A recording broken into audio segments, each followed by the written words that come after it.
We will move now to a staff briefing and process update on the Gen Plan, the Resource Generation and Climate Protection Plan. This will be Lisa Martin, Deputy General Manager and COO, and Lynda Rife, President of Rifeline. And as we begin today's briefing, I want to start with an acknowledgement of the 40 community stakeholders who participated in this process. It's an impressive group. They represent thousands of people across our community through their organizations, and it's a broad swath of organizations and community groups. If you are a stakeholder who participated and you are here today, could you stand to be recognized? Your contribution has been incredible and much appreciated. Thanks for volunteering your time and giving vital... Yes, who's on the phone? That's it. It's Ryan. Can you turn your... Fuentes and I, are you able to hear me? We can't see you, but we can hear you. Are you able to turn on your camera, Councilmember Alter, Ryan Alter? Well, I am. I'm at a red light, so I guess I can do that technically. Councilmember Fuentes and I flew in this morning to be here for the Gen Plan discussion. We did not know that we would not be taking public speakers ahead of time. We're both en route. I know there's another briefing from Austin Energy. Is it possible to get that one first so that we can be present for this discussion?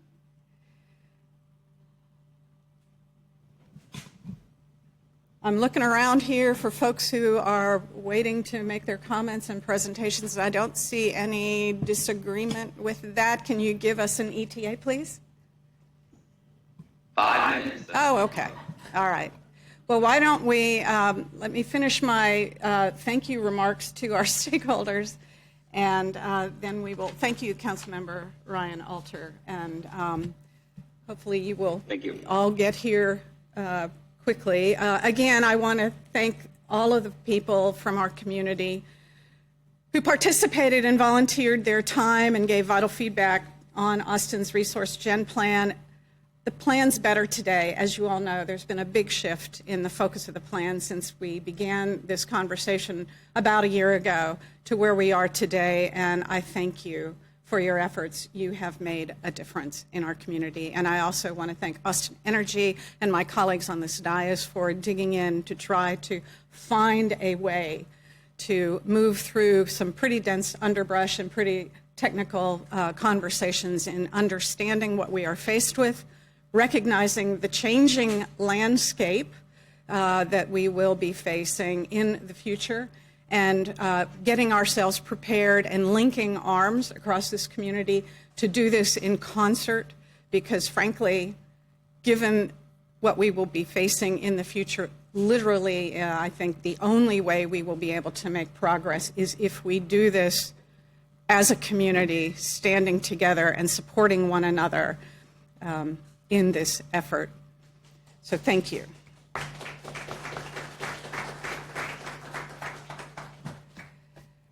Let's see, we were actually not going to take the financial highlights and operations highlights briefing today in recognition of the amount of time we were going to be spending on the Gen Plan, and so staff is not prepared to make those briefings, is my understanding.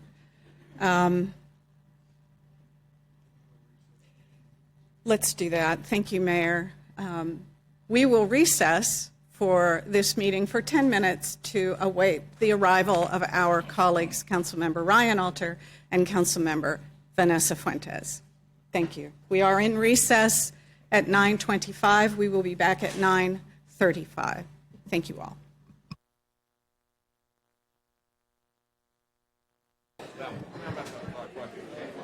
All right, everybody. We are reconvening from our recess. It is 9:35, and we have, let's see, ready to go? All right. So, Ms. Martin, we will bring you back up to the podium to make a presentation on the Gen Plan. Thanks for being here today. Thank you for having me. Good morning, Chair Poole, Vice Chair Vela, and committee and council members and mayor. I'm Lisa Martin, Austin Energy's Chief Operating Officer, here to provide you the latest update on our resource generation and climate protection plan to 2035. So I've used this slide several times, but it's a great reminder to me to take a moment to think about that we're working to build a bridge. We're working to figure out how we fulfill our future energy needs, and it takes a lot of people to build a bridge and to do it right. And so thank you to all the community members. Thank you for helping to recognize the stakeholder group, also to the Electric Utility Commission, all the Austin Energy staff, and everyone who's shown an interest in the work that we've done. And what this bridge looks like depends on the work that we are doing today. And so I'm really excited about all the effort that we've put into this, and I'm happy to present to you essentially the culmination of the work. If I were to summarize the mission of the 2035 plan in a single sentence, it would be what you see on the screen here. We have to meet Austin's rising energy needs while enabling an equitable, clean energy transition that reflects our community's values. The community values reliability, affordability, and environmental sustainability. And getting there takes a lot of hard work and consideration of trade-offs. We want to start with what is the problem we're trying to solve. We've been talking about this for months in various ways. And of course, it's a pretty complex problem. And so it's hard to summarize it on a single slide, but we do our best here. And you'll see things that you're familiar with. So certainly there are increases in extreme weather, and there's the risk of additional climate change and climate risk that is exacerbating the problems. We have growth in population, but also growth in the form of things like data centers and AI, growth in electrification, so more electric vehicles and electric appliances. We've also recently retired some local generation. And then there's a lot of ERCOT market changes that we've talked about time and again that are creating price and reliability issues and financial risk. If I were to tell it in the form of a storyline, it would sound a little bit like this. So if you start with where the plan that we're currently under, was adopted, that was in March of 2020. So just 4 years ago, but a very, very different energy landscape than we have today. And so a number of things have happened since that time, which is why we are embarking on a plan to 2035 now. One of the commitments of the plan to 2030 was to retire some of our existing generation. The Decker steam units were older generation, and it was time to retire them. We retired the first one after the summer of 2020. That was 300 megawatts of local generation that was retired. And then that next winter, we had Winter Storm Uri. And we know what that did to our community and the fear that it put inside of everybody. It also created significant ERCOT market changes and increased energy costs. We were originally slated to shut down the second Decker steam unit after the summer of 21, but having just gone through Winter Storm Uri, we wanted to keep it to make sure we could get through the next winter. And so we ended up retiring it after the winter in 2022 in March. And so that was an additional 425 megawatts retired. In total, 725 megawatts of local generation. It was 50% of the generation we had locally within the Austin service area. After retiring that unit, we started seeing, and this was also around the time when it was harder and harder to bring in renewables from other parts of Texas, increased congestion on the lines, and we started seeing those costs impacting our customers. In 2022, congestion costs were equivalent of $135 million, and in 2023, it was another $150 million. And those are costs that get passed directly to our customers, and they really don't get anything in return for it. It's like taking the toll lane on MOPAC because you can't sit in the regular traffic. You can't get where you need to go any other way. And so that's also the ERCOT market telling us that there's local reliability issues and an increased risk of outages. That transmission and congestion, of course, comes at an extreme cost. And then we also were in the face of rising demand and energy usage.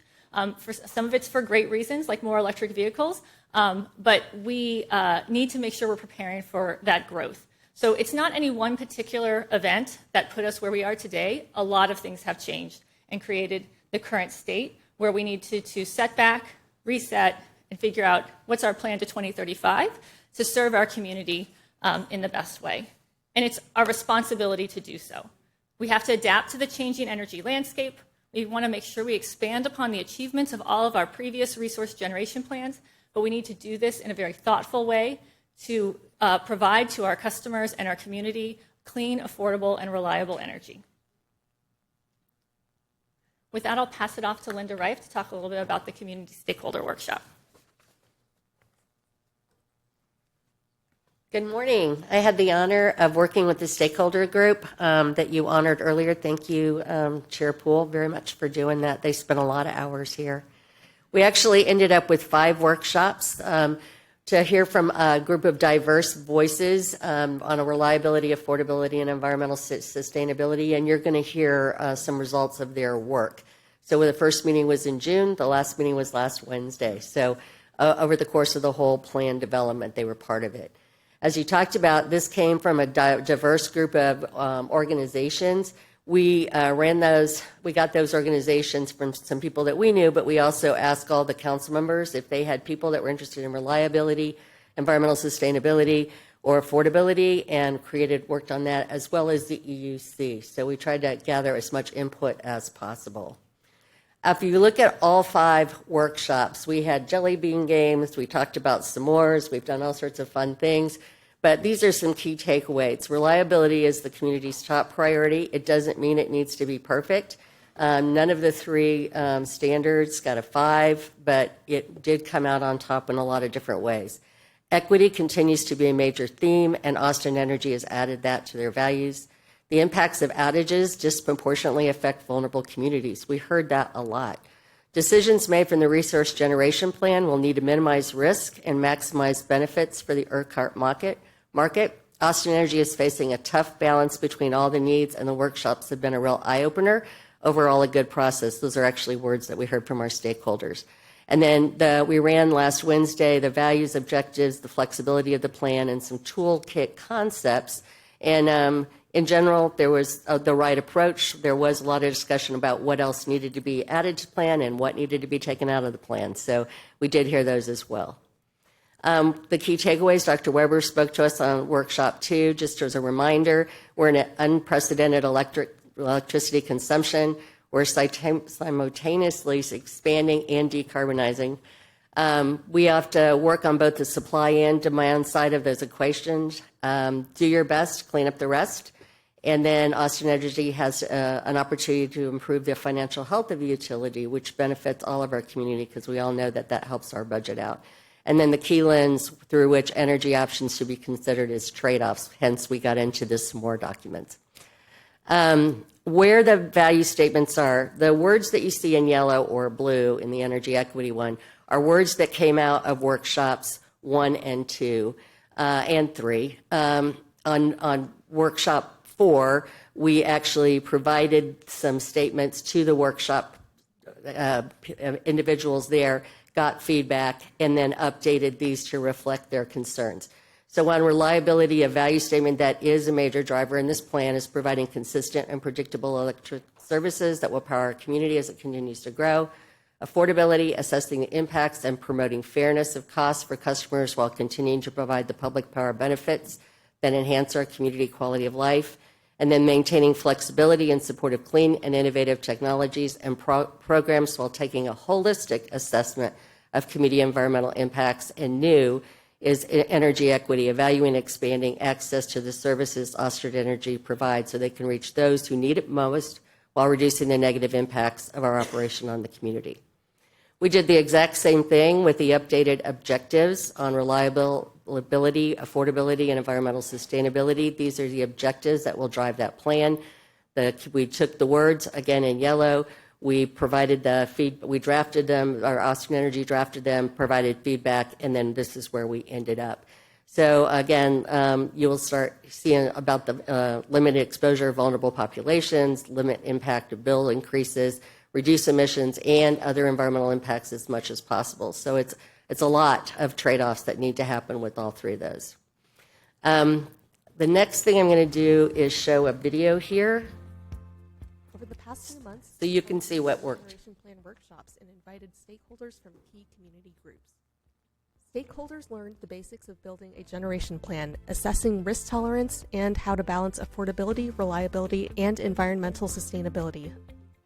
Community stakeholders heard from industry professionals about the energy landscape Austin Energy is facing and how our utility functions within those systems. everything from ERCOT to transmission and distribution, to our own employees on our customer assistance programs and services for the medically vulnerable. Austin Energy is doing better at listening to the messages that we conveyed here at these workshops. It was good to see that they are making every effort to improve their customer programs. My district and District 3 and District 4 have populations of marginalized communities and people of color that really need more involvement in the process.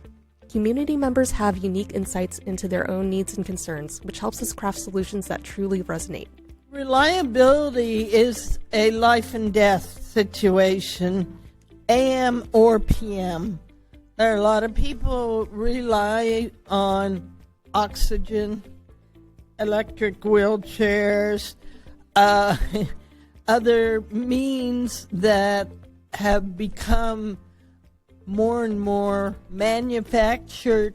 Automation, everything plugs in my house.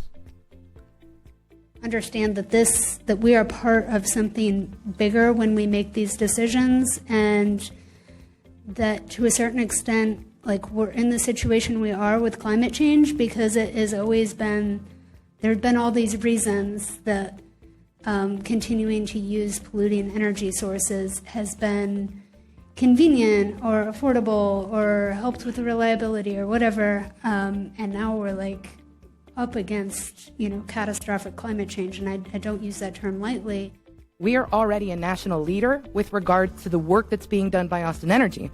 And so for us, listing the environmental component at the same level of affordability is simply because there's already a good job. Our numbers for affordability were 8.6, reliability 9, and environmental 7.2. We basically, had a discussion about the definition of reliability similar to the first group that spoke. And basically for most people, reliability is the number one thing. I think we're all triggered by Uri, and if that hadn't happened, maybe our numbers would be a little bit different when we think about an outage being an hour versus 3 or 4 days like that was. I do want to make sure that we're capturing at some point in this the impact on, we talk about marginalized communities, but I don't think that we really talk about the small business and local operators who are trying to sustain every day and just make the tacos and do the things the right way, but also with rising healthcare costs that are at 22% increase over last year. So I just want to make sure that we're including in the discussion when we talk about marginalized communities, that we're including our small, as our chamber calls them, mom and pop shops, that they are part of that discussion as well. The goal is for these conversations to lead to community-supported goals that will ultimately be considered by City Council. We appreciate everyone's collaborative spirit during these workshops. We thank everyone who took part in these workshops to help shape a bright, sustainable future for our community together. As you can hear, we heard lots of voices, lots of diversity, lots of opinions and trade-offs there. Just wanted to give you a little bit of input into seeing what happened and how we got here. So thank you very much.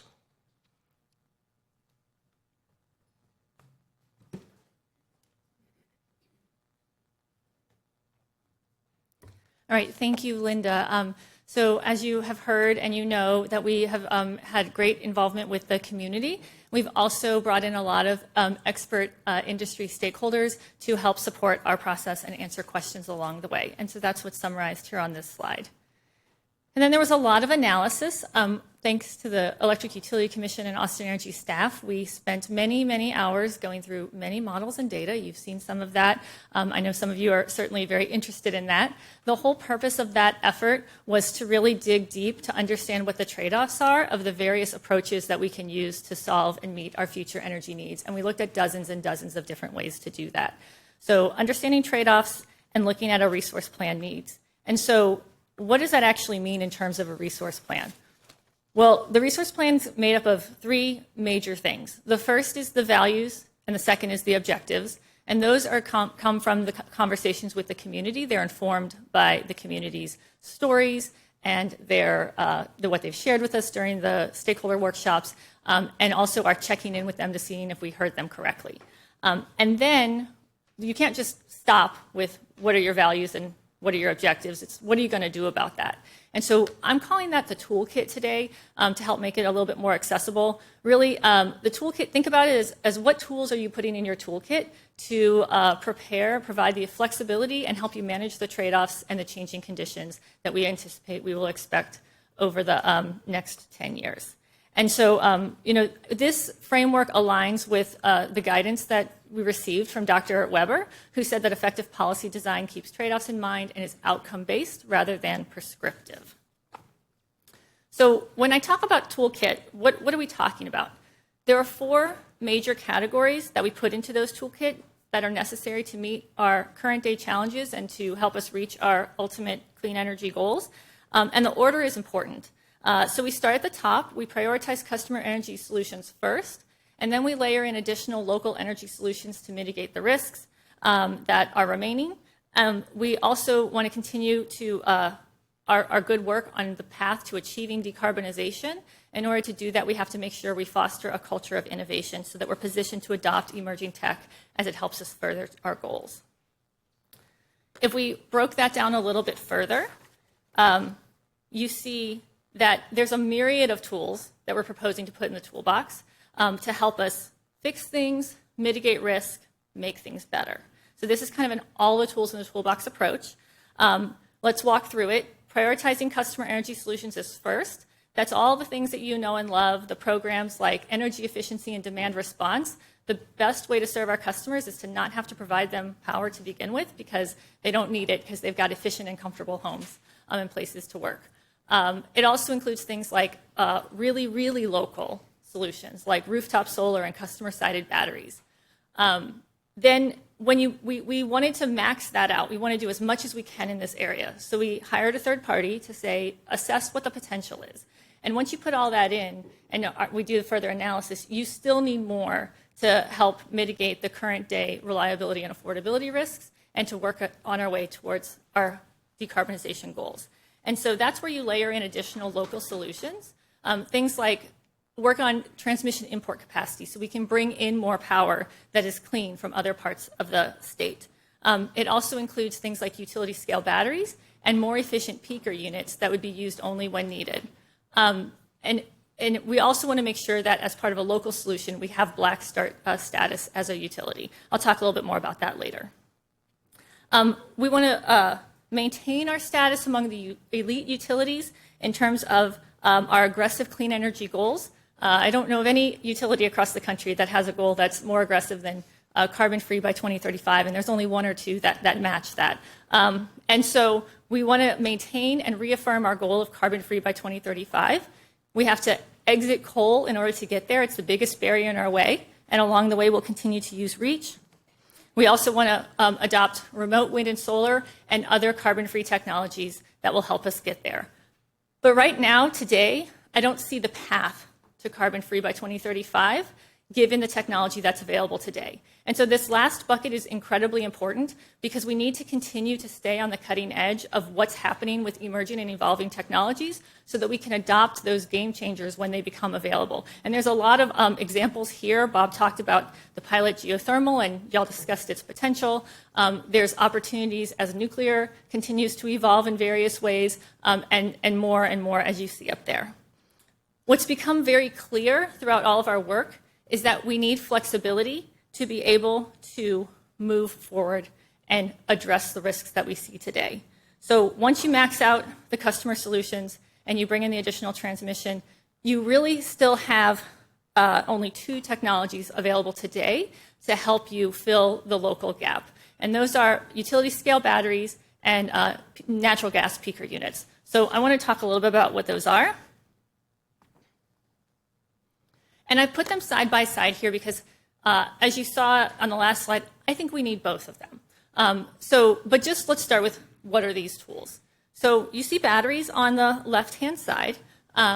These are technology that can store and discharge energy, usually for about 2 to 4 hours. That's what we're seeing here in the ERCOT market. And you can have a utility scale installation, which is like what you see here in the photo. This is a 150 megawatt utility scale installation. You can also distribute batteries throughout your service territory and put some of them in substations. So each one of these units is about the size of a tractor trailer. And I had the opportunity to do that for Austin over the last, or about 5 years ago when I was working on the Austin Shines project. So I know what it takes and what it's like to work with batteries. There's a lot of really exciting opportunities there. There's a lot of challenges to overcome as well. But I do think that the trade-offs there are worth it. And so I do think battery storage should be in our portfolio. On the right side, you see, this is a picture of the Decker site. And so the existing peaker units are circled there. And they're sitting next to the Decker steam units, which are the two that we retired and I was talking about earlier in the presentation. To be clear, when we say natural gas peaker units, we're talking about these more smaller, more modular units. And by their nature, they're only run when needed, when demand is high. Much earlier in the process, we were looking at larger units, like combined cycle units, and we talked about having the ability to convert them to hydrogen. We've pivoted away from that. We've heard the concerns about the size and the scale of those types of units, and what we're talking about is natural gas peaker units, which again are much smaller. And so we want to remain open to the newer, more efficient, which means less emissions, natural gas peaker units that run when necessary to maintain reliability and to keep costs affordable for our customers. There are trade-offs associated with all of these technologies. And so batteries are highly dispatchable. They can be turned on and off very, very quickly. They can be cleaner if they're charged with clean energy.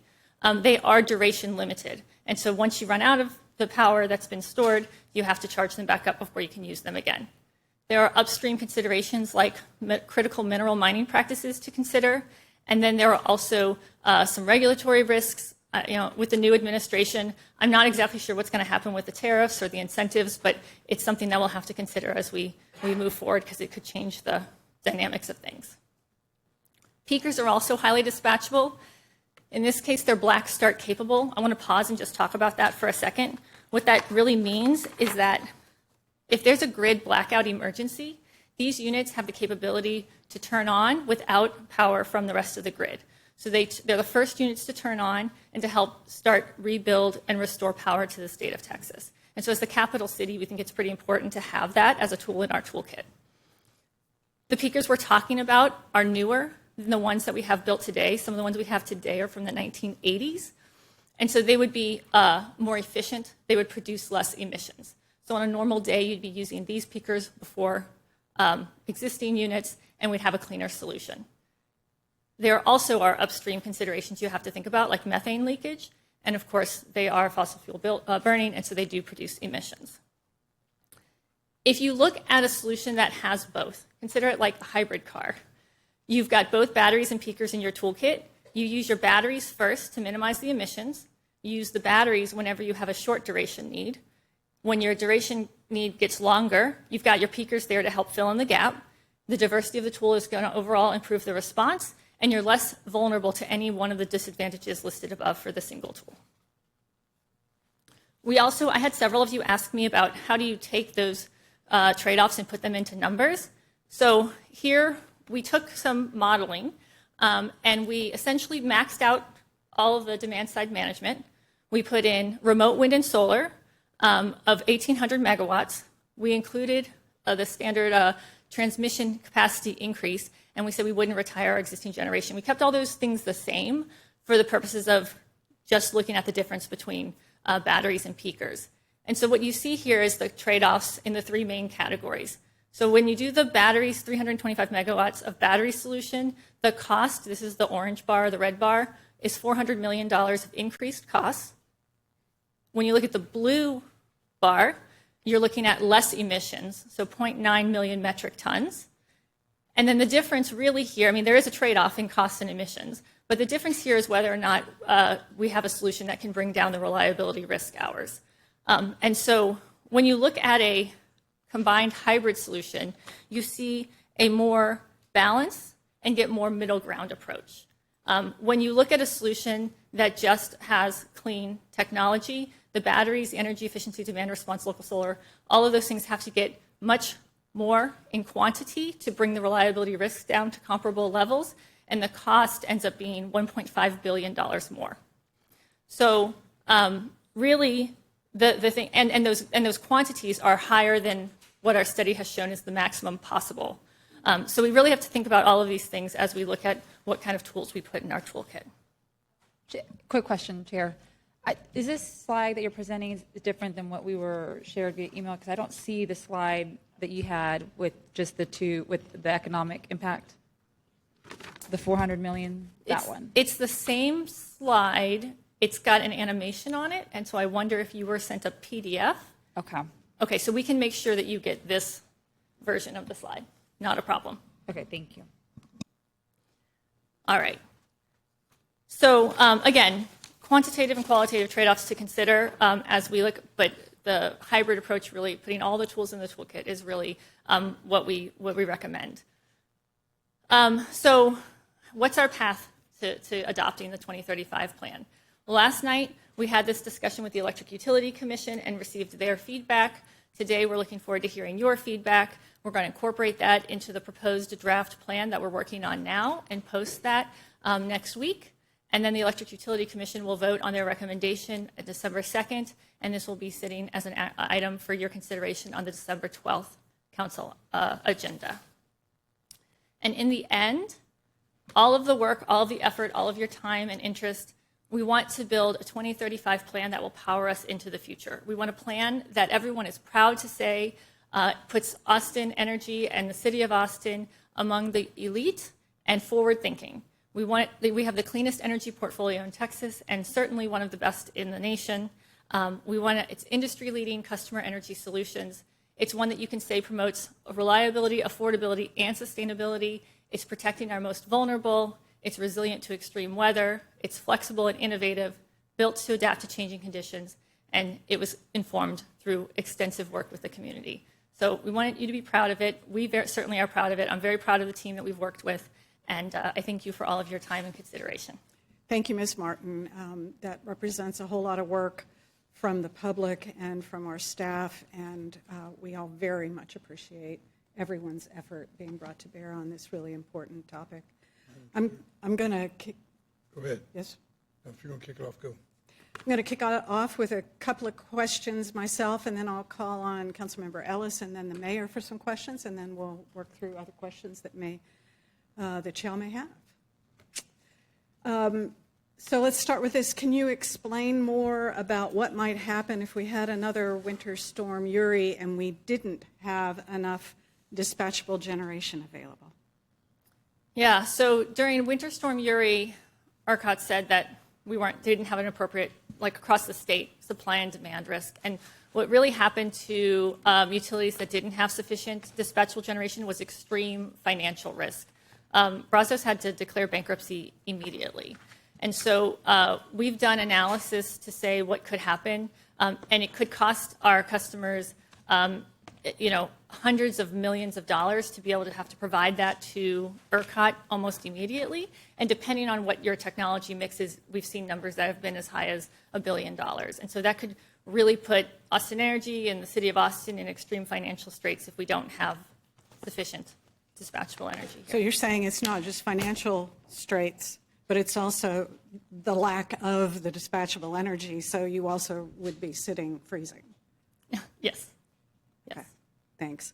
And in the models, did you find an overall pattern that you can describe as you shifted the numbers around in the various calculations? Were there any patterns that emerged in those various outcomes in the modeling?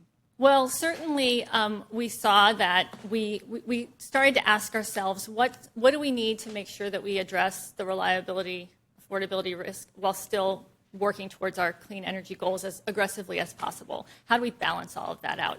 And so certainly, whereas in the beginning we were looking at modeling, shutting down all of our existing generation and putting in over 1,000 megawatts of hydrogen combined cycle generation, we certainly shifted away from that. We heard a lot of concerns, and we said, what can we do to maximize clean energy solutions and then use the minimal amount to fill the gap? And that's where we started talking about the natural gas peaker units. And these are smaller, more modular units. Think about them. They literally are jet engines, but instead of being on the side of an airplane wing, they're connected to a generator. And the ones that we're talking about would be more efficient than our existing generation as well. Great. Councilmember Ellis. I've got a question about the demand side, so on the user's end of this. What programs or further incentives are being discussed to help people use less energy, thereby conserving what is already in production? Yeah, absolutely. We have, as you know, decades of experience in the customer energy solutions side of things, and there's always opportunity to do more. A lot of the low-hanging fruit has been taken care of, but we need to do more about managed electric vehicle charging. That's on the forefront. Also, customer-sided batteries, and really just finding new ways to help the customers understand how they can help themselves and adopt the programs that we have. I appreciate that. I know over the past 3 years since Uri, there were a ton of folks that had reached out to us because they were interested in purchasing rooftop solar or batteries to be able to help them in times of need. And we kept hearing complaints about the inspection process and the turn on, turn off process. Are any of those details being looked at as folks try to conserve energy and keep their house on the grid and be less of a drain on the grid for everybody else? Yeah, your staff actually has brought that to our attention. We've heard it in other ways as well, but we know it's specifically important to the constituents of District 8. And so talking about making the customer interconnection process a little more streamlined to try to remove some of those barriers, we've incorporated that into the plan as well. Okay, thank you. And I have a couple others, but I know folks may have other questions, so I will hold those and see if someone else covers them. And if we come back after speakers, I'll continue asking questions. Fair enough. Thank you. Thank you. Mayor and then Councilmember Ryan Alter. Thank you, Madam Chair. Address, if you will, help me understand how this plan plays a role in helping us cease operations at Fayette by no later than January of 29. Yeah. So Fayette, the coal emissions that come from Fayette is the biggest barrier to our aggressive carbon-free by 2035 goal. So we reaffirm our commitment to exit coal as soon as we can. And then it also provides the ability to figure out what you can do to responsibly replace that generation that you would be shutting down or exiting from, so that we can make sure that we can maintain affordability, low costs for our customers, and also reliability. That toolkit of all of the above really is what we need to be able to find the right replacement for shutting down Fayette. So I want to say this back to you, make sure I get it.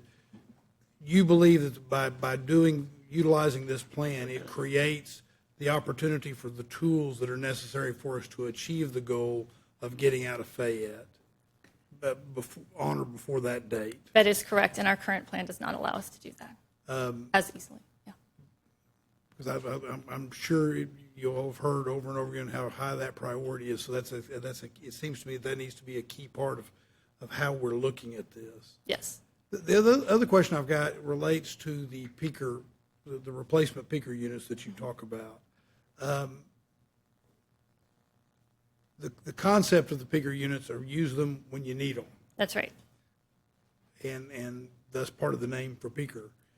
But making sure that they're not used so that you're generating and selling, how do we make sure we stay in the lane of what those peaker units are actually for, and we're not actually going to utilize those peaker units for something other than just when you need them, you use them so that you can generate electricity and sell it? Oh, okay. I understand the question. Yeah. So the peaker units, as you mentioned in their name, it's literally about running them when the peak demand, when demand is the highest. Fundamentally, the way that they work is they come on kind of as the unit of last resort.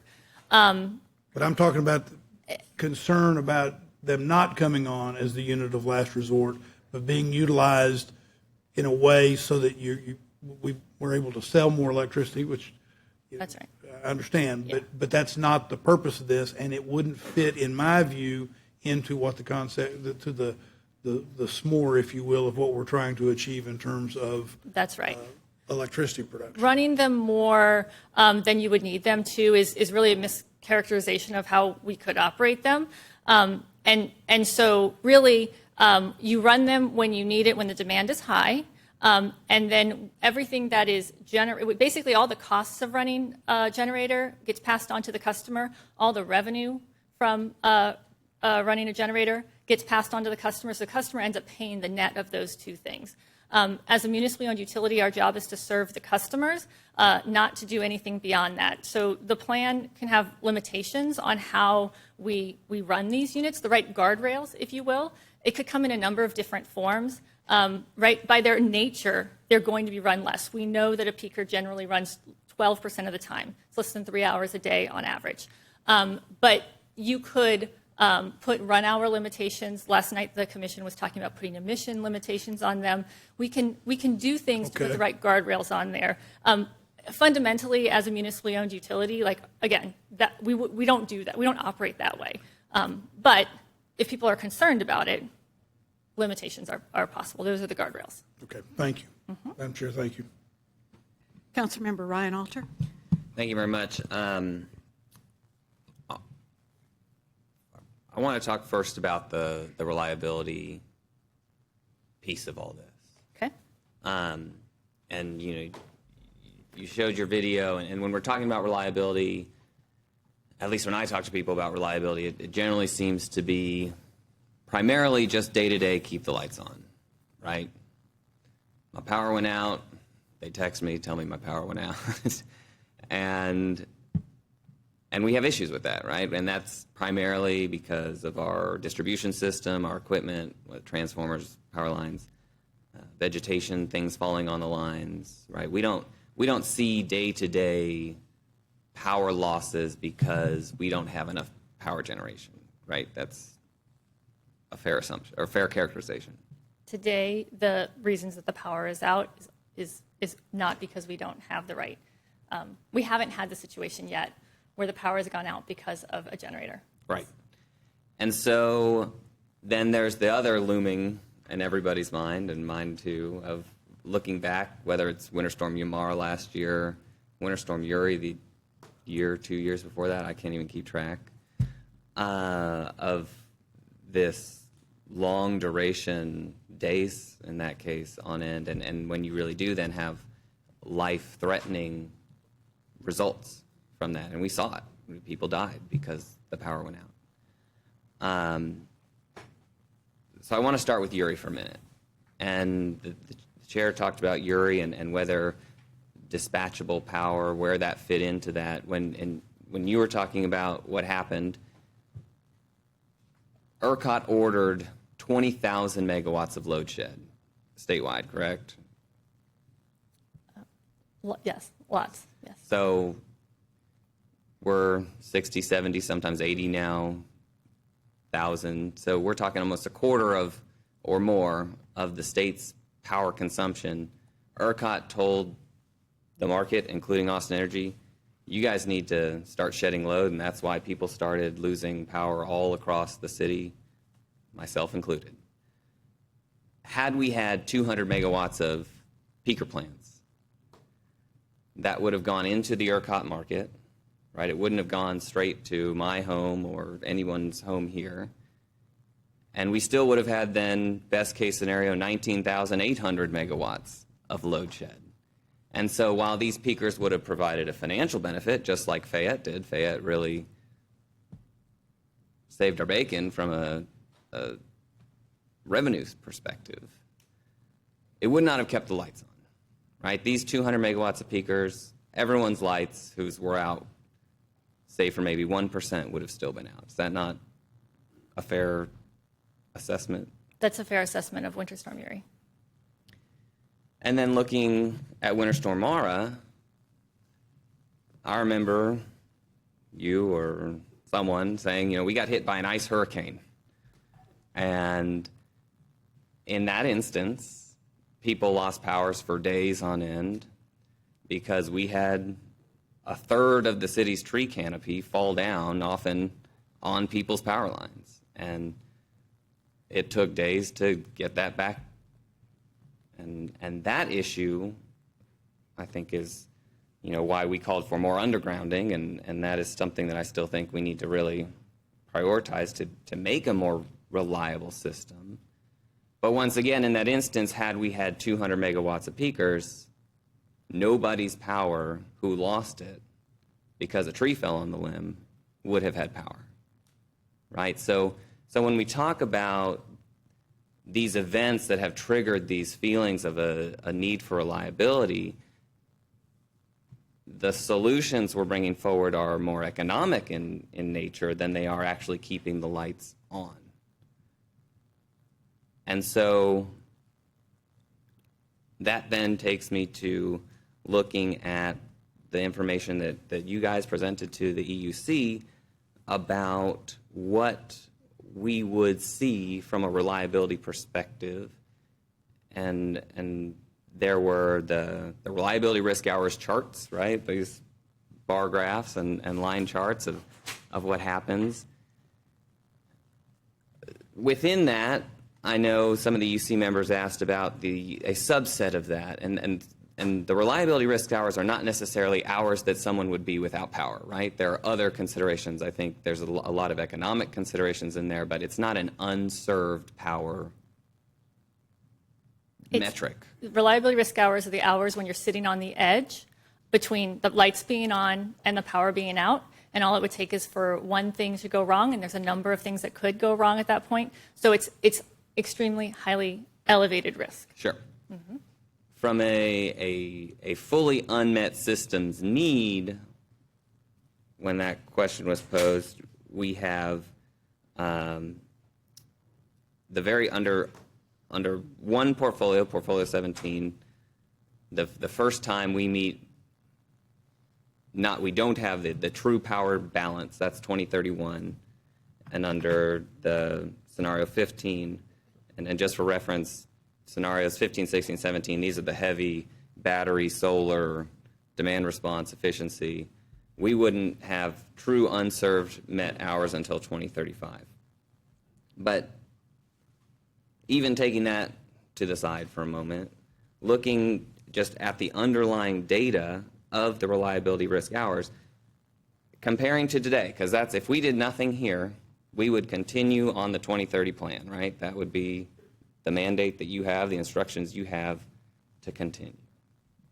And so if you look at the reliability risk hours under our current plan versus any of these scenarios, scenarios 15, scenario 16, scenario 17, adopting those scenarios have less reliability risk hours, aka are more reliable than our current plan.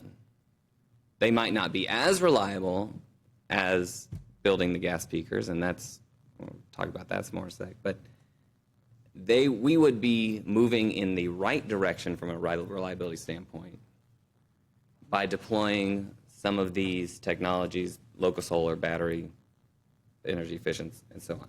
I mean, you look at next year, you'd have 34 hours versus 27 hours. You go out to 2024 under our current plan, or 2034, 150 reliability risk hours. In these plans, 0, 0, and 1. So we're not talking a little bit, we're talking a lot of bit if we change our current path. Now, for fairness, in scenario 14, which is the one with the peakers, that also brings you to 0, right? Because now we have this additional generation. But what I find to be most fascinating in the data are then not just comparing to today, but comparing to the scenario 14 that has the peakers. And under that scenario, comparing to 15, 16, or 17, which has these, once again, a lot of local solar, a lot of batteries, a lot of demand response, in every single year between now and 2034, except for 1 year, the more reliable system is the one without the peakers. It's the one with more demand response, more energy efficiency, more local solar. And so I'm trying to wrap my head around why we're saying the most reliable system is the one with the peakers.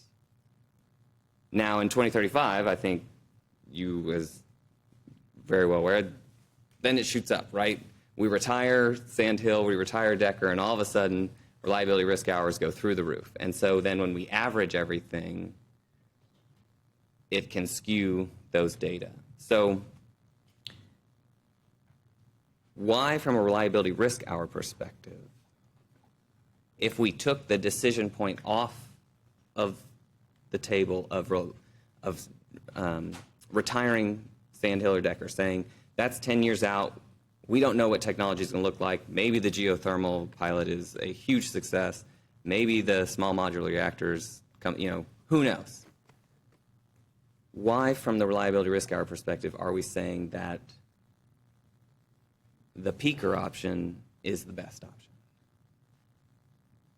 So thank you for the question and the walking through it. Long preamble. You were digging way deep into the modeling, and I appreciate that. Me and my staff are certainly happy to sit down and work with you on any of those things. But you talked about a lot of things in the beginning. Look, outages happen for all kinds of reasons. And so Winter Storm Uri was an outage that was because ERCOT mandated it. There was a supply and demand imbalance across the state, right? The risk to Austin for another Winter Storm Uri that this resource generation plan could help support is to avoid the liquidity risk, the demand for immediate need for cash that could be hundreds of millions of dollars. You also talked about Winter Storm Mara. That was distribution. Frankly, distribution outages happen for all kinds of reasons. Cars hit poles, trees come into the lines, equipment fails. That's more something that we also address, not in the resource generation plan as much, but in things like the overhead hardening and the undergrounding feasibility study. I imagine I'll be here at the beginning of next year talking to you about that work as well, a big part of our strategic plan. What I'm trying to focus on and recognize with this generation plan and this proposal is to avoid something that, as I'm thinking about it, maybe it's called Summer Storm Austin, where it's a situation where we don't have sufficient supply here to serve our customers, and one of those reliability risk hours caters to we have power outages here in Austin where the rest of the state is moving along. And the way that would happen comes down to something that's also technical. I think you'll understand it, and some of you already do, I know, but voltage support. So voltage is like water pressure. You have to have enough of it to get power across the system. And when you don't have sufficient supply and local voltage support, then you run into a problem where you can't necessarily serve your customers. And so in August of 23, we had a situation where ERCOT called us and said, you need to turn on those Decker peakers. Right? We were keeping them off because of, we'd been running them a lot because of, it was a really hard summer, but we were trying to reduce the emissions and stay within our limitations. And they basically required them to come on, reliability unit commitment. They say, you've got a reliability issue, and if you don't turn those on, the next thing you're going to do is start turning people's power off. And so that's the situation that is described by the reliability risk hours.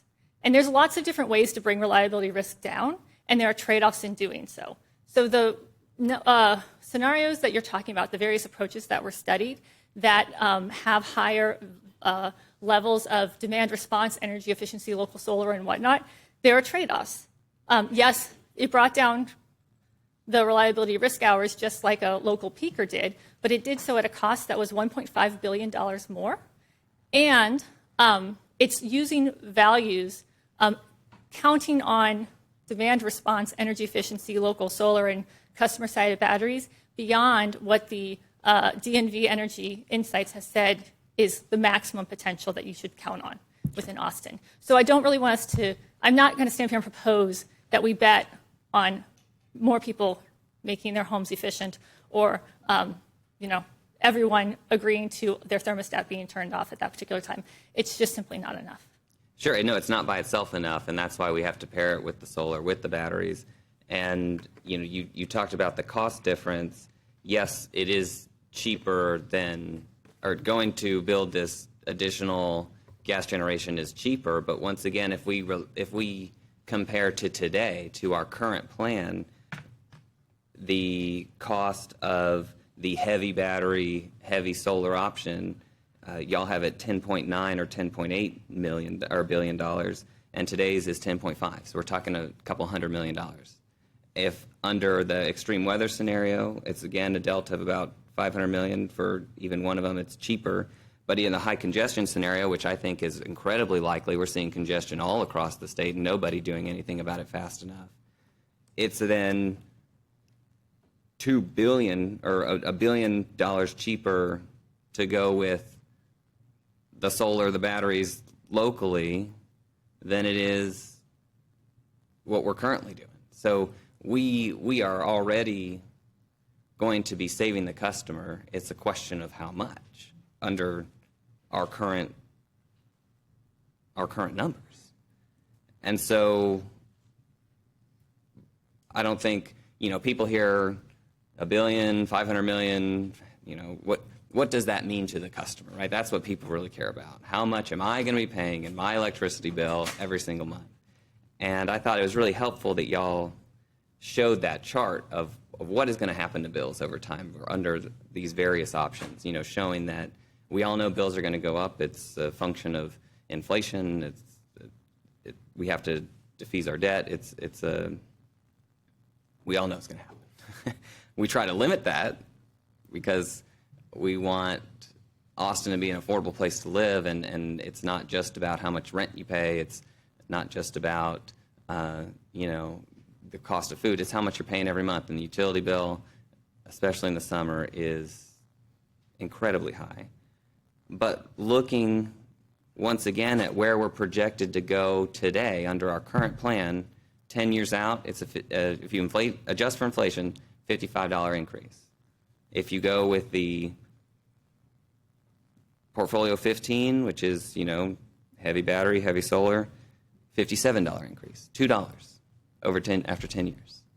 And so from a cost perspective, we are meeting the current projection of where we are in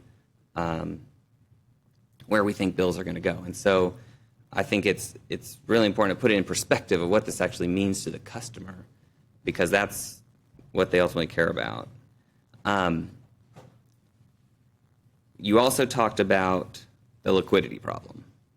And the liquidity problem, I think we've seen both from the Uri winter storm issue. We've also seen it, as you mentioned, last summer, right? The summer risk. And the analysis that y'all performed under our current plan, looking back at Uri, it's a $1.278 billion liquidity risk. We got to avoid that. That's terrifying. That's reserves times many. We have the opportunity to reduce that by, under Portfolio 15, it goes down by $400 million. Under Portfolio 16, it goes by down $1 billion. It's actually cheaper under Portfolio 16. $290 million is your liquidity risk versus the portfolio with the gas peakers at $444. So there are even more cost-effective methods from a liquidity challenge. And that carries through to the summer. Looking at the backcasting of our summer liquidity. Under the various portfolios, we're saving more than 50%, and in every single instance, more demand response, more efficiency, more solar batteries is cheaper, less liquidity risk than it is under the gas plan. So once again, I struggle sitting here to understand how we can say the plan with the peakers is the most reliable, is the most affordable, and now certainly we all acknowledge is not the most environmentally friendly, right? We have seen the charts of the emissions. You talked about the difference in the emissions. And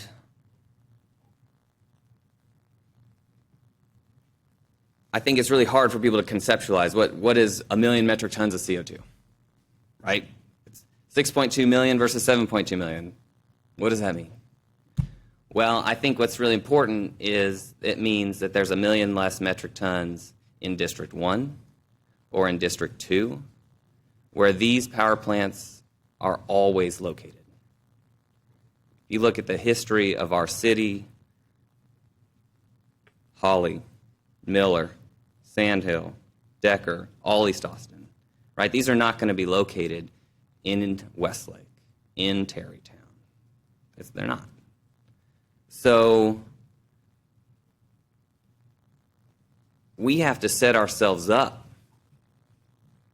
for not continuing to pollute these communities.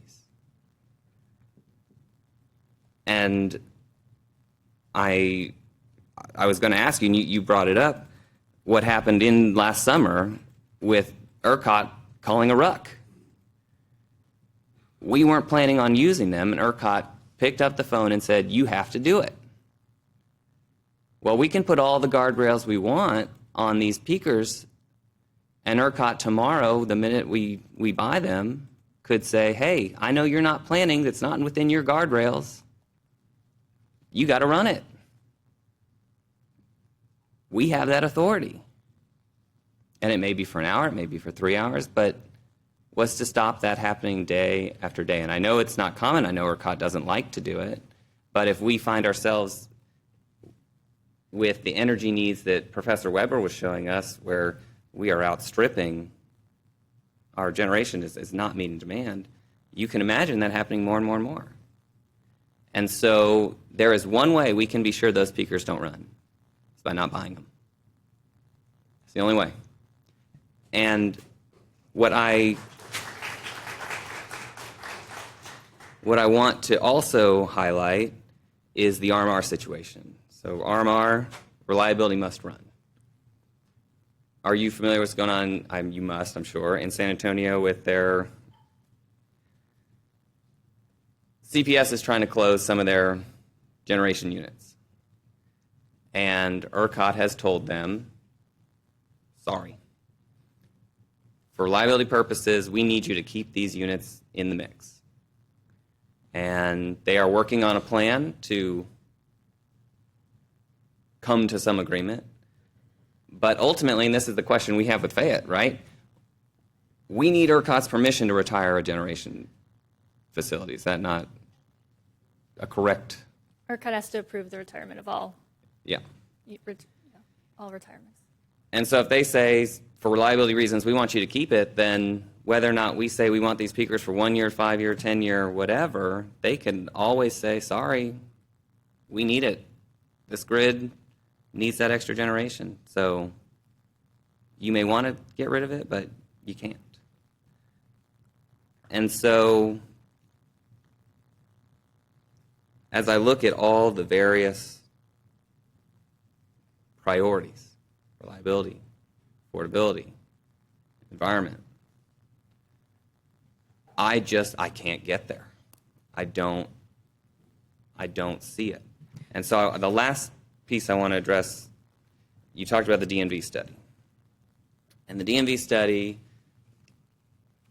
analyzed proposed or potential energy efficiency, demand response, possibilities within our load zone.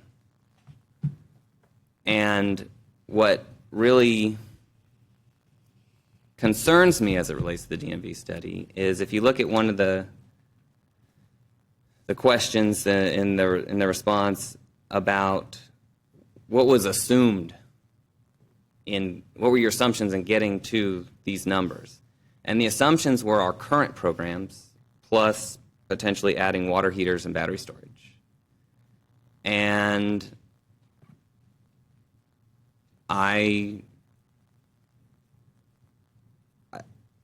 think they're really missing the potential outside of our current programs. I spoke with Professor Weber, who shares this concern that from a demand response perspective, Austin Energy has deployed a program that is not, it's yesterday's thinking, right? We don't pay people for actually doing demand response, right? We pay them to participate. You get $85 for your thermostat. You get however many dollars for participating for the year. But if you have an emergency call, you could turn your thermostat right back up, no financial penalty. And you see that very marginal benefit one time a year. Other utilities will pay for performance. So prices spike, we need you to reduce your energy, we're going to pay you X dollars, and people do it. I have a brother-in-law lives in Arizona, gets it on his phone, yes, participate, no, not participate. The price signal matches the need. And I think we're missing that. In the commercial program, we do that. I think it's really fascinating that we see the benefits of the commercial program where we match price signal to desired result. But we're not deploying that from a residential perspective. And when the professor and I talked about what type of potential and kind of going over various modeling, we are potentially leaving hundreds of megawatts on the table from a demand response perspective alone. From an efficiency perspective, once again, DNV was studying under our current restrictions, not under doing something new, something innovative, something bigger. And so when we just accept that this is the top, this is as much as we can do, well, that's only if we keep doing what we're doing, instead of thinking outside the box, deploying new technology, new ways of thinking about this. And so looking then back at some of these proposals, we could prioritize. You talked about prioritizing demand-side management, energy efficiency. So if that's what we want to do, then why not over the next few years really do that? Say, here's our goal. We're going to, all the portfolios, 15, 16, 17, they're all the same when it comes to batteries, demand-side management, energy efficiency. Let's prioritize those. Let's set these goals. We don't have to make a decision on whether or not to deploy this additional gas generation. We can see how much local solar. Maybe we decide we want to up the solar standard offer so that we get a lot more uptake both from a residential and a commercial perspective, and that is very likely to be more cost effective than potentially spending $150 million on these peaker units. So I think there's an artificial urgency. We have the tools to move forward over the next few years,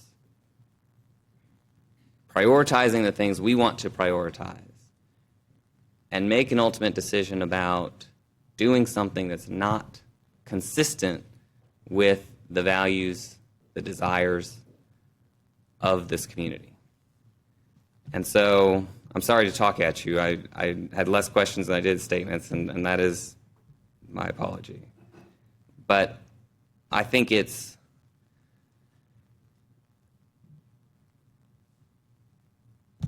critical. I look at what's going on now at the federal level.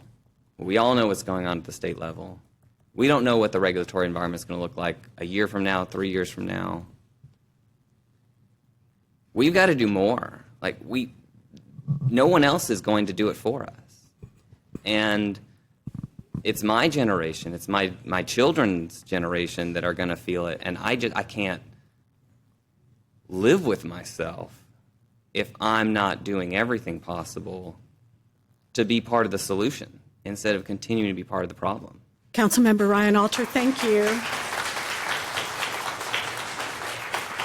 Thank you for your comments, and I think we all share them. We are all hoping to bring this to a good conclusion and make decisions that will benefit all of us now and into the future. I would like to offer, thank you for your statements. Well, I'm not quite finished, and I appreciate having the opportunity to be able to finish here in just a second. If you would we allow have lots of time today, and so I don't really appreciate being interrupted. But I would like to be able to finish. I'm sorry. This is Councilmember Ryan Alter. I am the chair of this meeting. I have the floor, and until I yield the floor, then you may have it back. But this is unacceptable that you're cutting me off because you don't agree with what I'm saying. No, this is not okay. I'm sorry.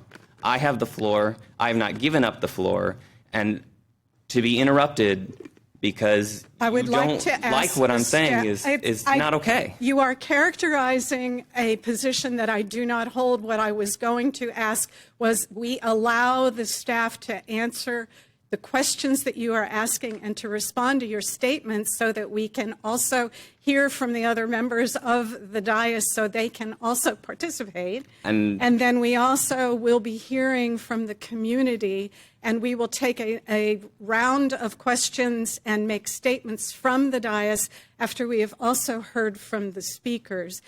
So we have a lot of work in front of us.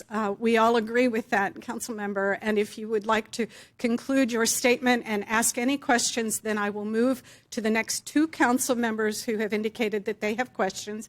And then we will take the speakers and continue with the appropriate process of this committee meeting. Well, I think this issue is of vital importance to pretend like it's not 10:40 in the morning and that we don't have the day to give this the level of importance that it deserves. I wholly disagree with. But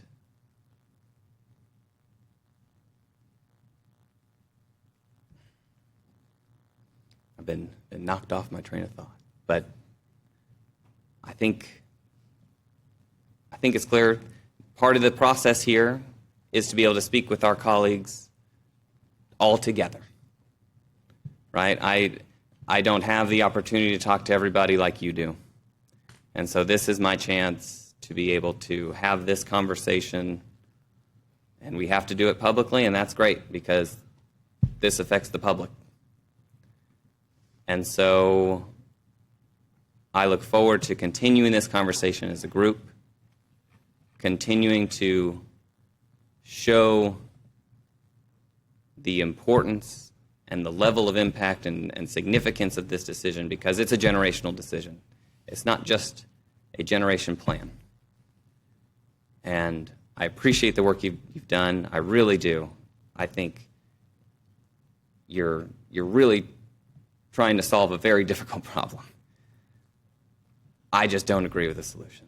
And it's my hope that we have options and opportunities that this dais can work out to allow for us to put forward solutions that meet the moment. Thank you. Thank you, Councilmember Ryan Alter. And I wanted to point out for everybody the information that has been discussed here and that Councilmember Alter has been talking about was presented to the EUC in presentations last night. The larger body, this dais, has not received that information yet.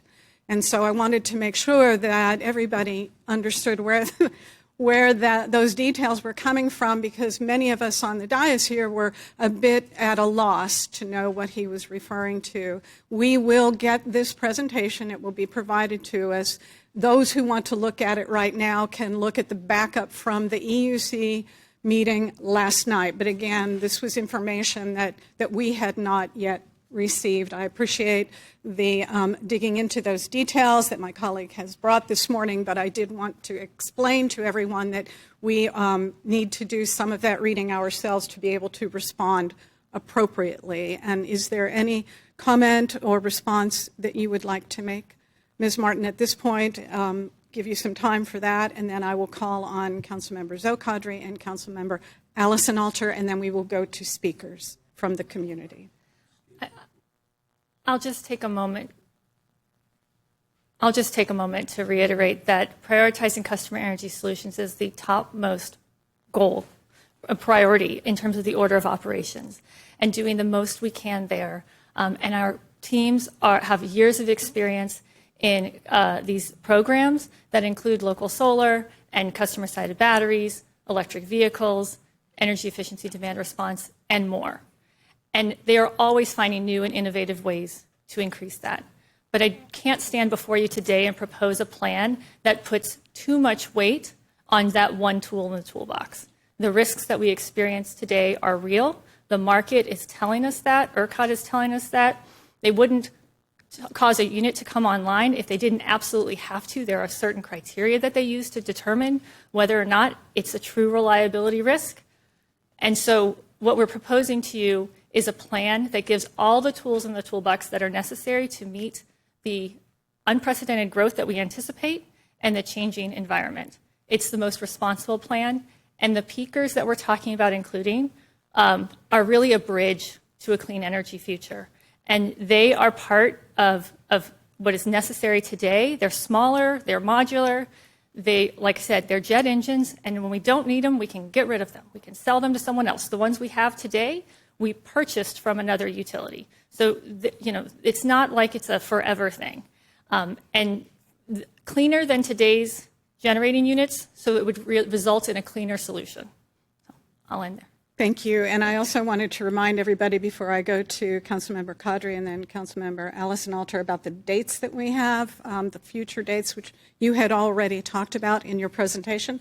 But just to remind everyone, the Austin Energy Resource and Generation Plan isn't yet released, so that'll be released on November 27. So we don't know what that plan contains. The EUC will have a special called meeting on December 2nd. We have a work session December 10, and I will pull this item for discussion so the public will have an opportunity to comment on the plan at that work session, December 10, and then we have a meeting with public input again on December 12, which is the last meeting of the year, and that is when this item will come for additional conversation and a vote, December 12. Do I have those dates right? You do. That is correct. Great. All right, let's see. Councilmember Zoe Qadri, you had a question and maybe a statement? Yeah, I had two questions and a statement. Great. My first question, could you answer how carbon capture impacts cost? How carbon capture impacts cost? Yeah, would impact cost. Does it impact cost? So carbon capture technology, there's a number of different ways you can do it, and it's still in many ways emerging. It's not widely used commercially today. And so what we would be, the plan includes the concept of carbon capture under culture of innovation, and it's kind of the item of if we get to the point of 2035 and there's no other option, we can't get rid of the peakers because we don't need it. Like, we either want to get rid of them because we don't need them anymore. We want to have replaced them with a different technology.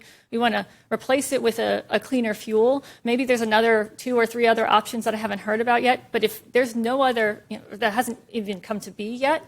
But if there's no other option available, carbon capture is there to try to say that we're going to do our best and clean up the rest. And so I can't speak to what the cost will be at that point in time. The technology is evolving all the time. Got it. And then staying on the peakers conversation, and I know that's been brought up. Are there any cases of peakers using carbon capture? Is that even a possible thing? Today, there's not a lot of units that are using carbon capture. Okay. In general. It's just not a widely used technology yet. It's something that is evolving and on the forefront that we want to keep our eyes on. Got it. Okay, great. And then my comment, and I appreciate you answering those questions. I just wanted to make a general comment after the presentation, just to, I guess, show my interest in looking at nuclear being an option in the portfolio. So I appreciate those on the dais who might also support that. I know it's something that's come up with talking to some folks at the ledge. I'm just interested in seeing advanced nuclear being an option in the portfolio. Yeah, I appreciate that. And I think that it's important to note our current plan has a prohibition against any new nuclear. And so we're trying to recognize that nuclear has changed in a number of ways and that there are potentially opportunities that we should consider for the community and to add to the portfolio's diversity even more. Yeah, great. Thank you. Thank you. Councilmember Allison-Alter. Thank you. First, I want to appreciate my colleague Ryan Alter's discussion and having dived into the material from last night, which I have not yet done, and you raised a lot of really, really important questions. If we're going to go down whatever path we choose, we need to make sure that we're really understanding what the trade-offs are and exactly which problems that we're trying to solve. And I think we're at a closer place to understanding what those challenges are than maybe we were at a year ago in a broader community, and I appreciate that. I may be a little bit all over the place because my colleagues have covered pieces of what I wanted to cover.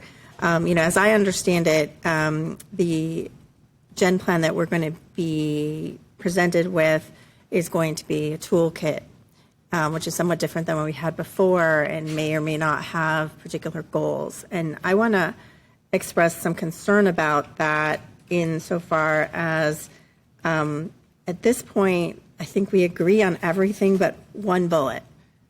And then there's a question of how much emphasis we put on other bullets. And I think the community is really asking us, and I think we've heard from the experts as well, like we need to do more of the demand side management. We need more of the batteries. We also have to worry about the transmission and the demand response.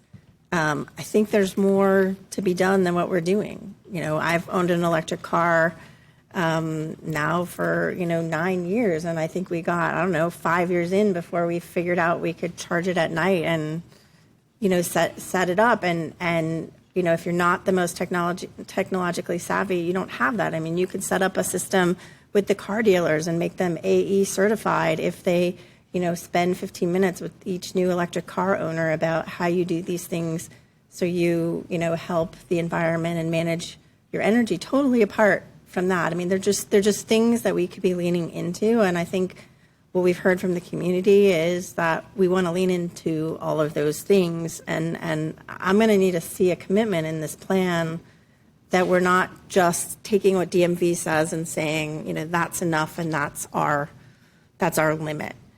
So I want to see those. The other thing that I think is missing, at least as this is presented, and at this point you're presenting it to us with the peakers included. If they're peakers included, they're going to go somewhere, and they're likely to go in District 1 or District 2 where we already have our plants. And I don't think we can plan and we can put forward a Gen Plan that has those without a very clear sense of what that means for those communities, or a plan to address the impacts on whichever community where those would be cited, particularly from the emissions. It will be an increase in emissions. It's a reality. If the financial arguments are there, as Austin Energy is saying, there should be some money there to invest in those communities to offset having those peakers in those places, both from an emissions standpoint and just from a quality of life standpoint. And there's many different forms that could take. It could be a huge, tree planting. It could be carbon capture situations. But I think we need to have a clear path that wherever those are going, and they may not go in District 1 or 2, that's just what I'm assuming from the existing infrastructure. We need to be planning for that, and we need to be linking up with the Northeast Planning or other planning processes that are going on as we do that. With respect to the carbon capture, and this is something I think that I asked you to add in the toolkit when we met, there's different aspects of the local air pollution, and I don't know that we have a full sense of the magnitude of that were we to add the peakers, but I know there's the greenhouse gases, and then there's the other air pollutants of the NOx, et cetera. What amount are we talking about? And this may be in the documents from last night. What amount are you talking about that we would be asking our community to add if we were to pursue the peakers? Are you talking about NOx? Yeah. Okay. And so what we modeled included peakers that include SCR, selective catalytic reduction. Essentially, it's technology that's kind of like a catalytic converter you'd put on your car if you were trying to reduce the emissions coming out of that. And it essentially works directly to reduce the NOx emissions, depending on, it can be up to 95% of the time. Usually it's 90% of the time, or percent of the emissions that are coming out. And so those types of emissions controls are things that we've already incorporated into our analysis, and we would be committed to making sure that we included, and continuing to look at what other types of emissions controls and air quality components are available to help the community. We've asked our teams to look at what could we do with existing and other programs to benefit whomever has to live next to, the infrastructure that is needed to serve our community. The site is not something that is known at this particular time. There's just no way to assume it. It's analysis that happens further on. The next time we would return to you to say, can we build, this unit in this location? But we know that there are lots of programs like our weatherization program, our home energy solutions program, partnering opportunities with other city departments and whatnot. The most important thing I think in that case is we don't want to presume what the community would want out of that, and so we'd want to continue to have the conversation with the communities that would be most affected by this to help them define the solution. I think it would be not only part of any permitting process, but certainly part of any city process to make sure that we're figuring out the best possible solutions moving forward. So, absolutely, guardrails, controls, part of all of it. And I also just wanted to address, you made a statement, a broad statement, that it would just increase emissions. I want to be clear that new peaker units would be more efficient, less emitting than existing units. So today, when we have no other options other than to run our 1980s peaker units at Decker or the ones from the early 2000s at Sand Hill, we would have a different option to run a cleaner solution. And it's only on the days when the peaks are at the highest that we have to use all of the peakers to make sure that we're out of the deficit and the risks that we're currently sitting at. Further, having these units would allow us to further and reach our goal of exiting Fayette in a way that is achievable. And so certainly that's the largest amount of emissions in our portfolio today. And so it's really about looking at it holistically. The plan as proposed today and as will be informed by your feedback, does present a cleaner solution and a path to a cleaner solution than we have today. Thank you. You just brought up several other things that were on my list. So let's start with, you talk about how this would be cleaner, and I think I've been asking you for a long time to clarify, is this replacing or not replacing? And what I'm hearing is we're adding it, but we would use it under certain circumstances, and it would be rare, in your view, that we'd be adding all of them. But there's still, this question about could we, decommission the other ones? Would we be able to, or are we just adding additional emissions? And there's a complex dynamic with ERCOT that I would like to understand better. And I've heard you assert it, but I'm not sure that I fully follow how that path works out. So maybe we can have some conversations about that in the future on that. You mentioned Fayette, and that was another thing that I wanted to mention in the toolkit. We've heard the mayor mention January of 29. You've heard you say, well, as soon as possible. Our prior plan has it already done. I want out of Fayette. And at this point, I'm not hearing that this is getting us out of Fayette. It continues to just be a wish list. And so, I'd love to see if there's a way along this way that you have to reach some milestones on exiting Fayette along the same time that you're moving along the path to peakers, or, there's a lot of uncertainty there, and I'm not, I'd like to be more confident that we are really leaning into that. So I would ask that we could have an executive session about Fayette before we make this gen plan decision. I agree that if we got out of Fayette and we were not using our other peakers, and we were transitioning people to electric cars, and we were moving people into buildings, and we were powering that with the peakers on net, you'd have less emissions. I understand that and agree with that. But there's a lot of ifs in there of things that are happening. And in the plan, I would really like to see some milestones of achieving certain things, even at the same time that you may have an ability to explore the peakers if that is the route that the dais decides to go in. I will not be able to support peakers without having, I know for sure, we need to be able to see milestones on these other things so that on net we are reducing emissions and we, I think there's a way to do that, and we've talked about this and you've said that, but I'm not hearing what that path is yet. And so maybe, if we can, and maybe you could speak to this now, can you break down for the peakers what the different stages are? I understand that under the current plan, you can't even take the next step, but, with a lot of different decisions, there's many, many different decision points, and there's certain dollars attached to different points, and we have technology changing and a federal environment changing and all sorts of things. It would be really helpful to know what those touch points are and what the estimated costs are at each point, so we know, what. I don't want to get a point where we have said, oh, well, we spent this much money, so we have to do something that we don't really need to do anymore. And so as part of that plan, we need that. And I don't know if you can speak at all to those stages for the peakers. Yeah.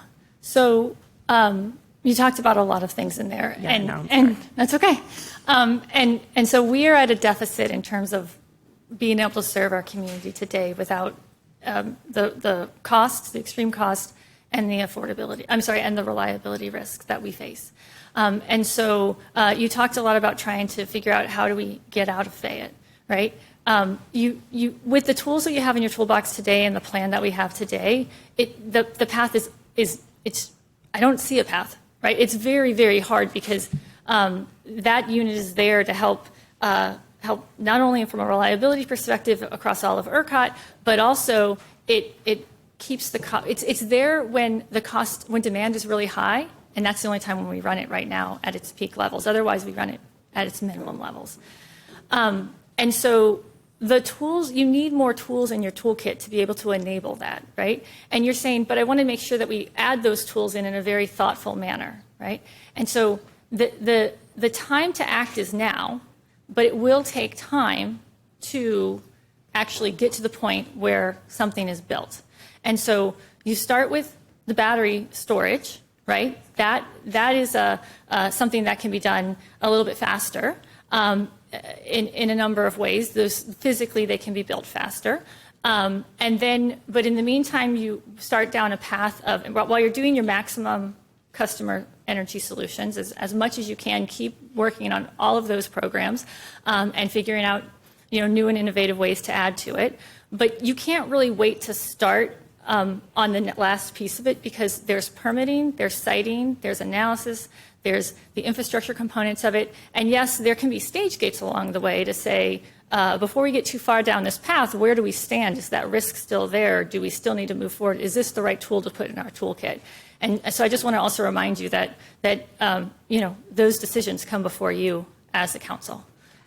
And I would feel a lot better if we had marked down a sense of what those decisions are and some ballpark of what the costs are at each stage and some sense of timing. I know it will shift, but absent that, it feels like we are authorizing all the way through, and a year from now something could change dramatically, or we'll know maybe if the geothermal is working, or there's things that may shift in either direction, and we may need to do that. So I think we need to know those things in order to make our decision, and that needs to be built in to the gen plan that certain other goals have to be met as we're meeting these other things, so that we can be we're presenting to the community as if we're doing everything.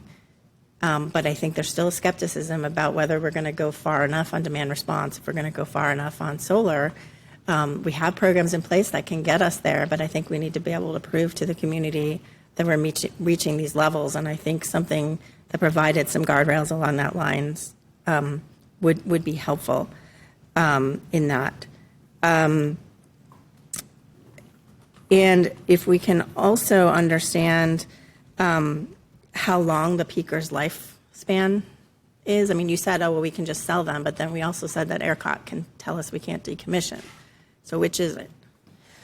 Okay, so infrastructure has a lifespan that, as long as you're maintaining it, can stay. So a lot of times it's decades, if you will. But the point is that these aren't units that once you're stuck having, because they are smaller, they are more modular. As I mentioned, our existing peaker units we purchased from other utilities when we had a need to buy them, and so similarly these are jet engines, right? They're highly mobile. They were put on the side of an airplane and they fly from here to New York. And so we can't, if we don't need them, then we can sell them, right? Every time you look to shut down a unit, ERCOT assesses the reliability impact to the grid. And if there's no other way than to keep that unit running, then they say you have to keep it. That, is something that they're assessing down in San Antonio at some plants right now. But if we put the right tools in our toolkit, then we will be able to keep what really in the scenario that we're having is right now we're talking about having these units I get the new replacement kind of confusion. Think about it on most days as these new units would be replacing our existing units, right? And then you'd have your existing units as backup for the worst kind of days, right? So that's ultimately the cleaner solution. And maybe there's a path as technology evolves, the flexibility that we need to be able to say, look, there's a game changer, something has happened differently. Now we need to figure out what's the path to retiring those units. And so whether it's the older units or your newer units, we're not locked into anything. And so I hope that helps. Yeah, I mean, I think the models assume the old ones get retired, and so that's what I'm struggling with how we deal with this ERCOT piece here, because I think it's a very real reality. So again, I would like an exec session on Fayette. I would like us to make sure that we are making as part of this plan, even if we don't have the exact steps that we're taking, but certain commitments that we're making to wherever these are cited on the efforts to address any emissions and any quality of life impacts. I want to really be able to understand and see guardrails on the peakers if we were to proceed with that. Understanding kind of how we're addressing the emissions pieces and not just ozone, but also the other pollutants. And it'd be very helpful to have some more information, again, about how you make this dynamic with ERCOT and the ability to shut them down kind of happening. And then as we do the toolkit, it needs to not just be, okay, here's our set of tools. Like we need to have, if we're not going to have goals, we need to have something that's going to help us see that we're moving in the right direction and that we're accelerating and moving. We've pushed that and done that in every generation plan to date, and we have been able, with a lot of these, to achieve the goals. There are times when you won't be able to always achieve the goals, but I know that if we don't set the goal, we're definitely not going to get there.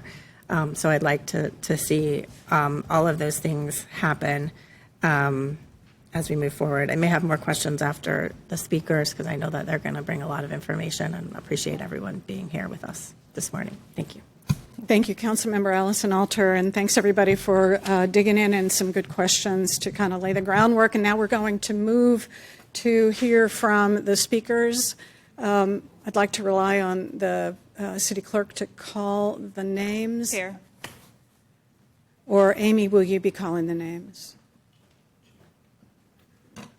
I'll call the names, but I think Thank you. on the I dais just needs want to to, I also have questions, but I'm happy to ask them after the speakers. Right. That's I think where we're moving at this point. We're going to take the speakers and have a second round of questions from everybody after we hear from the community. Usually we would be hearing from the speakers before we talked, but because there were specific questions about the nature of the presentation, we kind of shifted things around a little bit this morning. So now we're going to move to hear from speakers. We have about 36 or 39 speakers. Everybody will have 2 minutes to talk with us. I will then come back to the dais for any additional questions that my colleagues here will have. If there are any additional statements that people would like to make, brief statements, then we will do that. And then I will remind everyone about the future dates for engagement, because we haven't yet seen the plan, and we want to make sure that there's ample time for input and discussion once we see the plan. And as a reminder, the plan will be released November 27. So yes, we'll wrap around, and your name is on my list to call. Chair, could you share with us the list of who you have in the queue who resume council member questions when we continue after speakers? Sure. If y'all will just indicate who wants to speak, then I'll just call you in. I know Councilmember Fuentes had her hand raised. I had mine raised. I just don't know what the order is. Right. And I will call that out. Okay. And then I think Councilmember Ellis may have an additional question. I did, and I'll see if any of it's covered with other council member questions, so maybe just plug me into the back of that list. Everybody will have a chance Awesome. to weigh in, because Councilmember Allison Alter also said that she had some questions, and I haven't even looked down this way recently, and I'm sure there's some additional. So I'm glad to see so much engagement. It is very important. Let's see. Okay, let's move to speakers, if you would. Help us First speaker with is that. Al Braden, and after Al is Olga Tumanova, and then Kaiba White, if y'all could come down toward the front. Please all come to this front line of chairs as your name is called, and then grab the podium mic, and each of you will have 2 minutes. Mr. Braden, thank you for being here this morning. You have 2 minutes, sir. Good morning, Mayor Pro Tem Poole, Mayor Watson, council members, and Austin Energy staff. I'm Al Braden, a District 7 voter and Austin Energy shareholder. I want to thank you, Chair Poole, for extending to all the rest of the speakers this morning. I think there's a lot of people in the community that are engaged in this program and want to have an opportunity, so thank you. My Solar C gas stove shirt is now 9 years old, and I really, really want to retire it. I also really want to make sure that Austin renews its commitments to solar and now batteries in the new generation plan, and that it rejects any new fossil fuel burning plants. Right here, I've got a picture of Chris Riley. He was one of Austin's visionary climate leaders, a council member in 2014, who led the fight to say that we wouldn't have any more fossil fuels after 2030. That plan moved into 2035 that we've all agreed on. Unfortunately, Councilmember Riley is no longer with us, but his legacy carries on in many of the climate leaders on today's council and many of those newly elected. And he lives on in Austin's environmental movement.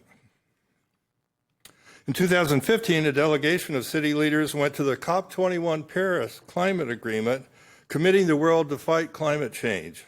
Here's Councilmember Poole, Mayor Adler, Commissioner Shea, and former EUC Chairman Michael Osborne, among others. Paris symbolized a world effort to stop the global climate temperature rise at 2 degrees and 1.5 degrees if possible. Today I turned off the picture. Today we've already reached that 1.5 degree lifetime limit this year. Right now the world's oil and gas ministers are meeting at COP29 to put a petro-friendly face on business as usual. It's up to us locally to take action to minimize emissions. The EUC, is that my 2 minutes? By golly, time flies. I support the EUC, and I support all of your work on this effort. Thank you very much. Thank you very much. And we shortened it. We're sticking with 2 minutes just because of the number of speakers, but so just a heads up to everybody to try to keep it within those 2 minutes. The next speaker, please. Next speaker is Olga Tumanova. Good morning, Chair Poole, Vice Chair Vela, Mayor Watson, and council members. My name is Olga Tumanova, and I live in Council District 9. I'm here today to urge you to prioritize renewable and non-fossil fuel-based energy sources and updates to the Austin Energy Resource Plan. I'm an environmental science student at the University of Texas at Austin, and I believe that it is essential for us to recognize the importance of setting forward on a path that leads us to a more sustainable energy portfolio. Acknowledging the scientific basis and consensus on climate change, we must recognize that continuing to emit carbon dioxide and other greenhouse gases at the rate we currently are is going to continue devastating our future and making it more difficult for us to implement climate change solutions. We must take the decisions we make today as an opportunity to set ourselves up for climate change mitigation in the future and invest in the renewable infrastructure we inevitably will need to rely on. There is no doubt that infrastructure for renewable energy and batteries will have to expand in the future. A fossil fuel dominant portfolio will fail to provide net benefits for our community as we will continue to experience rising temperatures, worsening air pollution, and more extreme weather events. We can take the necessary steps today to continue making the energy transition more feasible for our city in the future and recommit to staying on track with the Austin Climate Equity Plan. We need to recenter renewable energy as something for our community to take pride in. We have the opportunity to genuinely serve as a leader in the renewable energy transition and build up our city in a way that prioritizes the health and well-being of our community. But this requires a significant re-envisioning of the way we generate our power and fuel our city. Notably, swift action must be taken to finally retire the Fayette coal plant, which Austin Energy had failed to accomplish by the end of 2022. This coal plant accounts for an absurd 3/4 of Austin Energy's greenhouse gas emissions, and retiring it must be a top priority. I am asking for you to reflect on the steps that must be taken for our city to genuinely follow through with our climate goals and ensure that we make the decisions to create a more livable, cleaner Austin. I urge you to commit to a full transition to renewable energy in the updated Austin Energy Resource Plan. Thank you for the opportunity to speak. Thank you. Next speaker. Next is Kaiba White, Eitan Might, and Philip Martin. Good morning. My name is Kaiba White, and I'm speaking on behalf of Public Citizens Texas office and my 4-year-old son, who I think isn't going to speak after all. The climate crisis and our local air pollution are worsening, and you're being asked to repeal the commitments in the Austin Energy Resource Generation and Climate Protection Plan. The plan that you're going to see next week eviscerates the existing plan. The commitment not to build more fossil fuel generation, gone. Carbon-free by 2035, they're in words, but impossible to achieve because there's no chance AE will shut down methane gas generators that are less than a decade old. Trajectory for reducing greenhouse gas emissions over the planning period, gone. Increasing renewable energy goals over the planning period, gone. Specific goals for local solar, gone.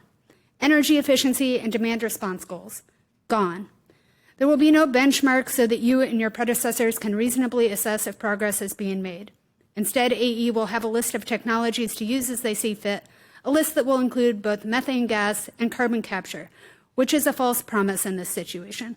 Carbon capture is a complex, expensive, and energy-intensive technology that is only feasible for certain types of power plants that run fairly consistently. I've been unable to find a single example of carbon capture on a peaker plant. This is an even more implausible solution than the green hydrogen proposal you got from AE last year. This technology wasn't modeled for this update because AE deemed it not technologically ready from the onset.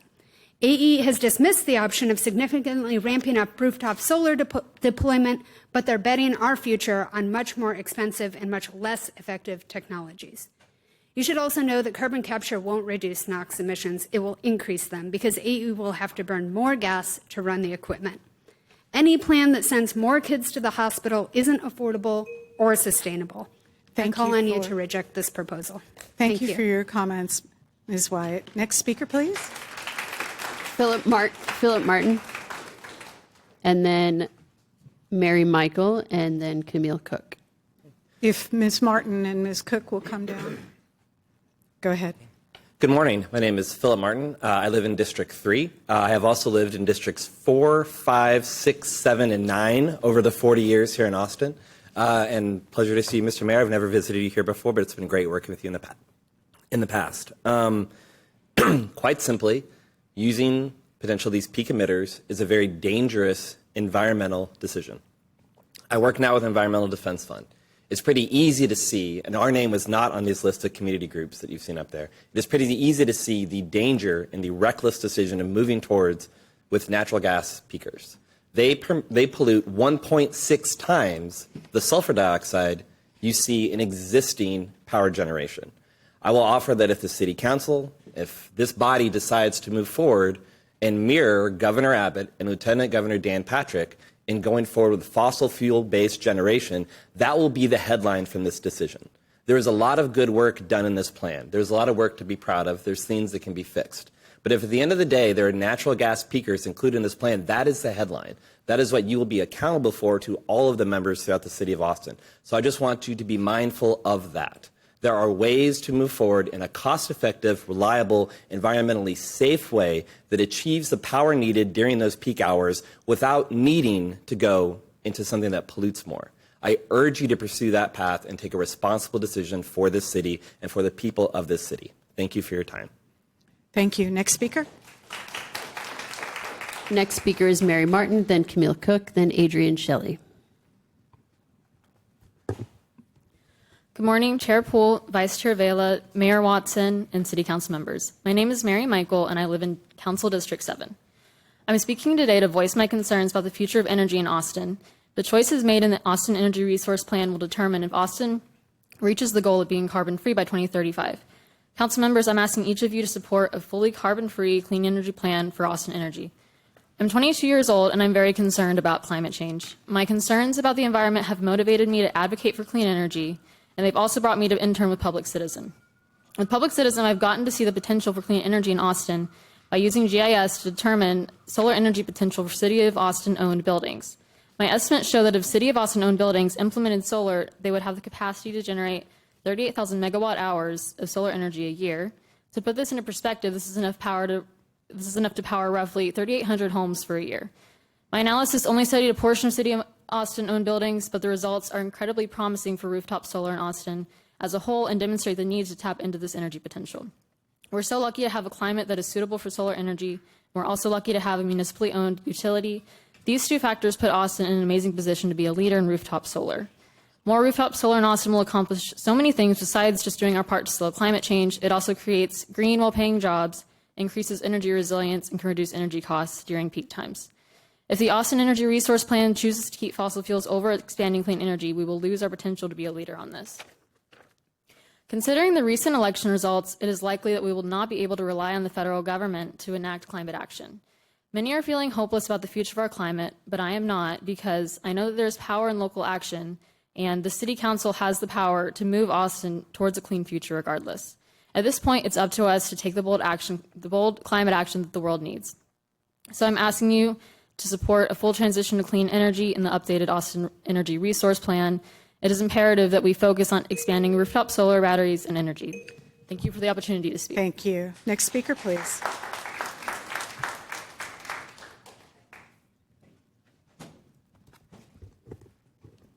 Good morning, Chair Poole and Vice Chair Vela. My name is Camille Cook, and I'm a member of District 3. As everyone here knows, this update process has dragged on for a long time. There's been a lot of information to sort and sift through, and so I wanted to highlight a few pieces of information that have come out of this process and I think are important and don't want anyone to miss. First, in the public input survey that AE conducted last August, we saw that 66% of Austinites said that they would be willing to have a higher energy bill in order to have cleaner energy. The people of Austin care about a clean future and care about having normal weather that allows for the environment and our lives to prosper. Especially in the polarized politics of today, we're not going to get a clearer directive from the people than that. Second, in the modeled portfolios from Ascend, one of the consultants AE hired to model some portfolios, we saw a graph that showed that a zero emissions portfolio would increase reliability faster than any other modeled portfolios. We see immediate reliability benefits from investing in more batteries, local solar, and demand response and energy efficiency than investing in peakers. Lastly, AE hasn't modeled anything related to carbon capture, yet they are still apparently relying on it to help reach their carbon-free goal by 2035, even though I'm not sure how we can be carbon-free by 2035 with new peakers without having some carbon capture involved. Carbon capture is incredibly expensive, has not been extensively tested, and requires massive amounts of energy. Even if carbon capture somehow takes off, as electricity demand increases, we could end up in a situation where people, data centers, and carbon capture facilities are competing for electricity. If we create even more competition between the people, industry, and the climate, no one's going to win. If we don't build any new peakers, then we will also not need to build any new carbon capture facilities. Why spend millions of dollars building new peakers and then spend maybe billions of dollars on carbon capture facilities, all to avoid emitting carbon? It doesn't make any sense to me. All that money could be going to more energy-efficient homes, schools, and buildings. So a proper solution is to future-proof as best as we can. Trump is coming into office and will be eviscerating all kinds of climate commitments. We need to listen to the directive of the people, please support a full transition to clean, renewable energy. Thank you. Thank you so much. Next speaker is Adrian Shelley, then Raphael Schwartz, then Becky Halpin. Hello. Chairman Poole, Vice Chair Vela, Mayor Watson, council members, appreciate the opportunity to speak today. My name is Adrian Shelley. I'm a Williamson County resident. I work here in Austin. I'm raising 2 children here, 2 young boys. Both of them have had respiratory challenges in their young lives, and I come at this issue with an interest in public health, clean energy, and climate change. As the director of Public Citizens Office here in Texas, I'm privileged to be able to work on these issues, and I enjoy a position on CAPCOG's Clean Air Council Advisory Committee. And from that perspective, I would just like to share a reminder that we are in a tenuous position as regards compliance with federal air quality standards right now. We've been in near non-attainment for the ozone standard for quite some time. The particulate matter standard is being reduced, and we face a non-attainment designation there as well. These are designations that will bring decades of work and hundreds of millions of dollars in regulatory necessities that will affect everything from transportation planning, permitting, and opportunities for federal funding. We are looking at building peaker plants here, but I think we need to appreciate that what we consider peak demand right now in just a couple of years will become the norm. The projections statewide are frightening. 150 gigawatts of demand by the end of the century. If we continue to invest in fossil fuel generation, what we hope to only run for a few hours a year now will become necessary to run more and more hours. We don't need to be part of the problem of prolonging the life of fossil fuel generation in this state. We can be part of the solution. We've got a clear mandate from our voters here in Austin. They want us to retire Fayette. They want us to invest in clean energy, and you all have an opportunity to do that. Thank you. You, sir. Next speaker. Raphael Schwartz, then Becky Halpin, then Richard Halpin. Good morning. Thank you for the opportunity to speak. My name is Raphael Schwartz. I'm an electrical engineer. I live in D2 in South Austin. I'm nuts enough that I chose to watch many hours of the EUC presentations and staff, and I think staff overall did an admirable job assessing and presenting what's really a dizzying array of scenario options and modeling, given the scope that they defined. But what really struck me was what wasn't modeled, what was sort of missing from the discussion. Just to name a few things, pollutants and carbon emissions were not translated into costs. Austin Energy uses social carbon costs in other contexts, but that was ignored here. Fugitive methane emissions are ignored here also. These numbers are probably significant enough to erase the climate benefit of gas over coal plant. The third thing is the fact that peakers themselves emit significantly more emissions, carbon emissions per unit energy. According to EPA, probably 60% more than baseload gas plants. Wasn't looked at or mentioned. These 3 things alone, if AE had included them in the modeling, which wouldn't take much work, would completely flip the analysis on its head. I was also really disappointed to see that Austin Energy left out the solar growth projections from the potentially huge new solar standard offer program for community commercial solar. It's not modeled in the projection of future local solar, which is unfortunate because it makes the solar numbers look worse, and it seems like a big oversight. I'm youngish. I'm really fortunate and healthy. I did grow up with asthma. I still have some challenges exercising on poor air quality days. It's really minimal impact to my life right now, but the stuff is really real. Austin will enter ozone non-attainment soon. And I know a lot of people already mentioned, but it's clear now than a couple weeks ago that no one, is coming to save us. Regulations that were looking to help shut down Fayette will probably be shelved.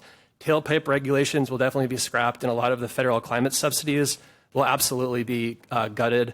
At the same time, battery costs are plummeting. Community solar program here is ramping up. So respectfully, I want to ask council to simply consider taking a wait-and-see approach, not making the more drastic decision to shut down. Thank you, sir. Your time has expired. Excuse me. I just wanted to ask the speaker. If you could email me your remarks. I wanted to understand the numbers at the beginning. Thank you. And sir, if you could just go ahead and send it to all the council members, we would all appreciate that. Thank you so much. Ms. Halpin, you're next. 2 minutes. Yes, good morning. I'm Becky Halpin. I'm representing Third Act Texas. This is a group of old people interested in the climate issue. Austin Energy is adding another gas plant in their toolbox but this is not a benign tool. Burning fossil fuels endangers us. Here in Austin, climate-driven drought is becoming more frequent and deeper. We are now suffering what amounts to permanent water scarcity. Many places in the world are going dry. There's no reason to think this would not happen or could not happen to us. We are not special. If this happens, people will leave. It won't matter how much affordable energy we have. If we don't have water, people are not going to be able to live here. Gas plants are not affordable. For every cheap electron they produce, they add other cost to Austin Energy customers. For example, the cost of homeowners insurance in Texas is up 51% since 2018, and this is all due to climate-related weather disasters. 2023, the cost of homeowners insurance in Texas was an average of $4,000, and that doesn't even count what it's probably going to be this year, much higher. And renters are not protected because the cost of this is passed on to them by their landlords. The cost of food is going up because of weather-related events, disasters, and changes. Austin Energy does not have to worry about any of these externalized costs, but as council members and mayor, this would fall under your wheelhouse to balance reliability and other costs to Austin Energy customers from climate-driven events. Thank you, Please Ms. Halpin. say no to new gas. Thank you. Next speaker is Richard Halpin, then Becky Smith, then Eileen McGinnis. Is Ms. Smith and Ms. McGinnis, are you here? Come on down to that front row. Thank you so much. Mr. Halpin, 2 minutes. Thank you, Chairwoman. Good morning, Chairwoman Poole, Vice Chair Vela, Mayor, and council members. I am Richard Halpin, a member of the Texas Alliance of Retired Americans. Thank you for this opportunity to speak. One of my recommendations is you require an independent analysis of this year-and-a-half-long process to determine how it could improve. With the energy world in a tornado of change, this generation and climate plan will need upgrading regularly. That cannot take another year and a half with the EUC marginalized at key points. In the AE presentation at the Electric Utility Commission meeting last night, I heard a dispensable battery storage idea that could reduce over 1 million tons of toxic waste out of our atmosphere. That is what we critically need. As you know, a previous council proposed no more fossil fuel burning in our community because, as you all know, fossil fuel burning heats up our climate, creating unhealthy summer days and the waste poisons living things like children, adults, food crops, and more. A controversial item is AE staff will propose, these things about technology. Here they go. Well, I'm just going to have to hoof it from here. They're going to propose a new gas plant. And they're not telling us how much the mortgage for that 20, 30-year mortgage is going to be. And it's going to be a lot of money. And the ideas you've heard today, more solar, batteries, and other things, are far more affordable for us. We will live with a legacy of those new gas peaker plants. We already have 2 peaker plants. Why not just tune those up? Make them do better, make them more efficient instead of spending, as you know, Chair Poole, buying a lot of stuff like that is really expensive. And the mortgage price will then be a stranded asset. The thing will be out of date in 10 years, and we'll have 30 years left to pay for it. Thank you very much for your attention today. Please, no more fossil fuel burning. Next speaker. Becky Smith, then Eileen McGinnis, and then Craig Nazer. Mr. Nazer, come on down. Good morning. Thank you for this opportunity to address you. My name is Becky. If your name is Richard or Becky, you're going to hear from a lot of us, apparently. Bad news, I am not your constituent. I am neither a customer of your utility.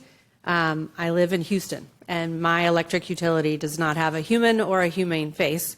The good news is 8,847 of the members that I represent as members of Clean Water Action do live here, are your constituents, and are customers of your utility. Our mission since founding in the early 70s is to protect the environment, our health, and community quality of life. We oppose any new gas electric generation as a part of your electricity plan moving forward. We know that climate change is water change. We also know that you have a great brain trust here in your utility that has access to creative problem solving, has done so before, and has all the technical answers that certainly I do not have. And some of you, great questions and comments here and studying the data modeling going forward. Your job, in the opinion of my members, is to provide the priorities. The priority here can be forward-thinking, forward-moving technology, approaches, interacting with customers for customer demand and response. And what we're at here is the intersection, the heart of the intersection of a very capable utility and the future of environmental justice and equity, not just for Austin, but for the generations of also my 10-year-old growing up who will probably want to move here sooner than I'm ready. Thank you for the opportunity today. Please prioritize clean, healthy energy, no new gas generation. Thank you, Ms. Smith. Next speaker.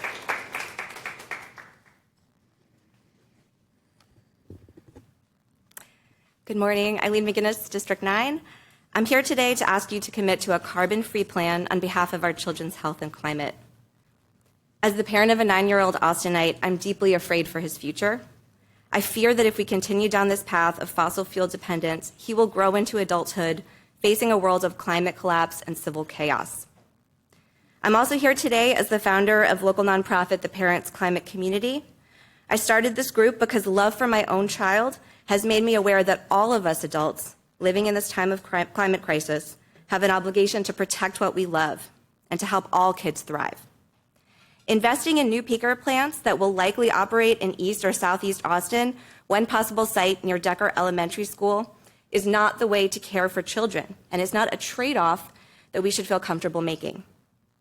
Children of color here in Travis County are already bearing a disproportionate burden of the health impacts of air pollution, being hospitalized for asthma at triple the rate of white children. How do we reconcile putting new gas plants where children of color live and play with the climate equity plan that the City Council passed 3 years ago? I'm asking each of you to put kids first by supporting a full transition to renewable energy. It takes a village to raise a child, and it takes all of us here in Austin acting from our highest values and out of a deep sense of our intergenerational legacy to safeguard children's and community health. Thank you. Thank you. Craig Welcome, Nazer, then Carol Smith, then Shane Johnson. Welcome, Mr. Nazer. You have 2 minutes. Hello, City Council. My name is Craig Nazer. I am the Conservation Chair of the Lone Star Chapter of the Sierra Club, and I am the current chair of Austin Environmental Democrats. And both of these organizations overwhelmingly do not support any new gas-fired power plant. I have owned one house in my life. And what I did, and I'm a retired musician, don't have much money, and I invested in a house in making it energy efficient. During Winter Storm Uri, houses just like mine across the street got down to 35 degrees. Mine stayed at 55 degrees. I put a greenhouse on back. The sun came up, and my back room went up to 60 degrees. I had a little camping solar cell. I put it out there. I plugged my phone in. My phone stayed charged up the whole time. Demand response. Why did not these people have a lot more money than me? They did not upgrade their houses. Demand response is something we're missing here, and we need to do more about that. I think that's very important. The other thing is the changes in our climate are not going to be linear. You can't model them in a linear way. They're going to be nonlinear. And a heat wave, a long heat wave at a very high temperature is going to be far more destructive than any winter storm Uri. That's really important to remember. Some of the upgrades I made really couldn't help me during a winter storm Uri. So we need to have the energy, and also when a heat wave comes in, we're going to have lots of solar. there'll be lots of sun. So that is one good thing to do. I like our socialist energy company, and I think they do a lot of wonderful things, but I just think this new peaker plants, gas plants is a mistake. Thank you very much. Thank you, Mr. Naser. Carol Smith, then Shane Johnson, then Carolyn Kroom. Mr. Johnson and Ms. Kroom, could you come Good down? morning, Chair Poole and Vice Chair Vela, and Mayor is not here, but City Council. My name is Lynn Smith. I actually go by Lynn, and I'm in District 1 here in Austin. This year marks 50 years that I've lived here in Austin, and I'm sorry to say this is the first time I've ever gotten up and spoken to you all. So thank you for the opportunity. I've heard a lot of really hard work has gone into this plan, and I appreciate the work that you all have done as well as for the resource plan. But I stand here representing my children, my grandchildren, the rest of my family, neighbors, many people who can't be here today, to say we cannot add any more fossil fuel gas emitters, no more emissions in our climate. I urge the council to strongly consider all of the measures that we could be taking to reduce demand and all of the innovations that we could do to find better sources that won't continue to destroy our planet. I've seen so many changes in the 50 years I've been here, from being able to ride around in a non-air conditioned car all year without a problem, to being able to swim in the local creeks that are now dry or polluted, to being able to breathe some fresh air, and now I see the haze hanging over the city. Have to limit my activity to before noon a good portion of the year because of heat. I was here for that winter storm. Please protect the environment every way that we possibly can. Thank you, Ms. Thank Smith. you. We appreciate you. Ms. Kroom? Next is Shane Johnson, then Carolyn Kroom, Okay. and then Catherine. Either Ellert. one. Come on down. Welcome, Ms. Kroom. You have 2 minutes. Good morning. I'm asking everyone on this oversight committee to support a fully renewable energy plan which avoids resorting to future fossil fuel plants. Austin Energy committed a few years ago to not buy or build new fossil fuel power plants. So what happened to that commitment? There's no urgency to build new gas plants, as Councilmember Ryan Alter has stated. There are plenty of options to produce and conserve energy, as detailed in the excellent proposed resource plan produced by EUC's Resource Planning Working Group. I have with me last month's utility bill insert. Austin Energy writes, "We know our customers care about the environment and well-being of future generations. Austin Energy continues to lead in sustainability with programs focused on renewable energy, energy efficiency, and emerging technologies." End quote. Austin Energy needs to rise to the occasion and continue to be the leaders they claim to be and that we want them to be. My family is in the process of changing our gas appliances to electric appliances to reduce our use of fossil fuels. We want Austin Energy to stick to its commitment to 100% renewable energy so that our households' energy comes from renewable sources. Our electric utility should not go backwards to an old polluting technology. Do the right thing and insist that Austin Energy continue to commit to no more fossil fuel plants and to recommit to a fully renewable energy plan. Thank you. Thank you, Ms. Kroom. Mr. Johnson? Thank you. You have 2 minutes. And call the next two After Mr. Johnson, we have Carolyn Kroom, Catherine Ellert, and Clarissa Martinez. And we heard from Carolyn. Thank you. All right, thank you. Yeah, I have some handouts. I handed to them as well for the dais. we had a little trouble printing, so just 3 copies for now. We'll follow up with more. So we gathered petition signatures from around the city asking Austin residents how they feel about a new resource plan update, and 1,314 Austinites signed our petition asking that we pursue a clean energy plan that does not build any new fossil fuel generation. So please only vote on a plan that does not commit to new gas plants right now. Don't have too long, so I'll just emphasize a couple of points. Austin Energy's own data shows we do not need to commit to new peakers in this resource plan update. We don't have a critical reliability need right now before we retire our current gas plants, and new peakers won't address reliability for a few years. Even like Ms. Martin was saying, we need to build batteries as soon as possible. Not to mention, our current Decker peakers already provide the black start capabilities we need. One thing I want to highlight too is that even though the site is not confirmed, there are essentially only 2 sites that would really make sense to add peakers at. The Decker site that is literally across the street from an elementary school and Sand Hill in Del Valley. Either one would double down on the legacy of polluting black and brown communities.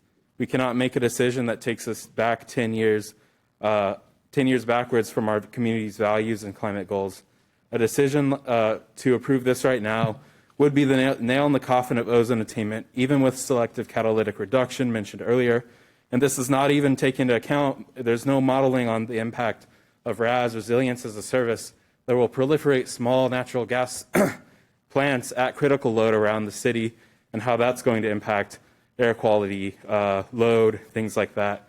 In other words, committing to new gas plants right now would be deeply anti-equity. Please vote the right way. Thank you. Thank you, Mr. Johnson. Next is Catherine Ellert, then Clarissa Martinez, then Anna Scott. Do we have our speakers? I'm Clarissa. Come on down, Clarissa. Welcome. You have 2 minutes. Okay. Good morning, Chair Poole, Vice Chair Vela, council members. My name is Clarissa Martinez, and I live in Council District 3. I'm here today because I oppose building new power plants, and I'm worried about the future of my future children who won't have the same opportunity to experience the connection that I had to nature that fundamentally shaped who I am. Growing up, I spent every day playing in the lush forest near my house, and the beauty and peace that I found in it inspired a lifelong commitment to preserving the environment. As a child, I never fully realized how privileged I was to be surrounded by this, but having access to a healthy environment should not be a privilege. It should be a basic right for everyone, and building new plants puts this at risk. Now, as a student at UT, I've come to understand how fragile that right is and how critical it is to take action and protect it. Like many of my peers, I'm deeply concerned about the future of energy issues and pollution in our city. As students and young people, we are overwhelmed by the worsening climate crisis. The burden of inheriting these challenges is heavy, and the recent election results only deepen the sense of hopelessness about climate policy. We can no longer rely on federal regulations to protect our communities from these polluting power plants. If they won't regulate it, you must. If they won't protect us, you must. That's why we're looking to you, our local leaders, to take bold, decisive action now. The burden of this crisis shouldn't fall solely on the shoulders of my generation and those that follow. We pride ourselves on being one of the most progressive cities in Texas, yet we continue to support and fund projects that harm our community. We must focus on maintaining and expanding our commitment to carbon-free energy rather than opening new polluting power plants. I urge you to prioritize the health, safety, and future of our community by supporting a full transition to clean, carbon-free energy. Thank you so much. Appreciate it. Thank you. Next speaker.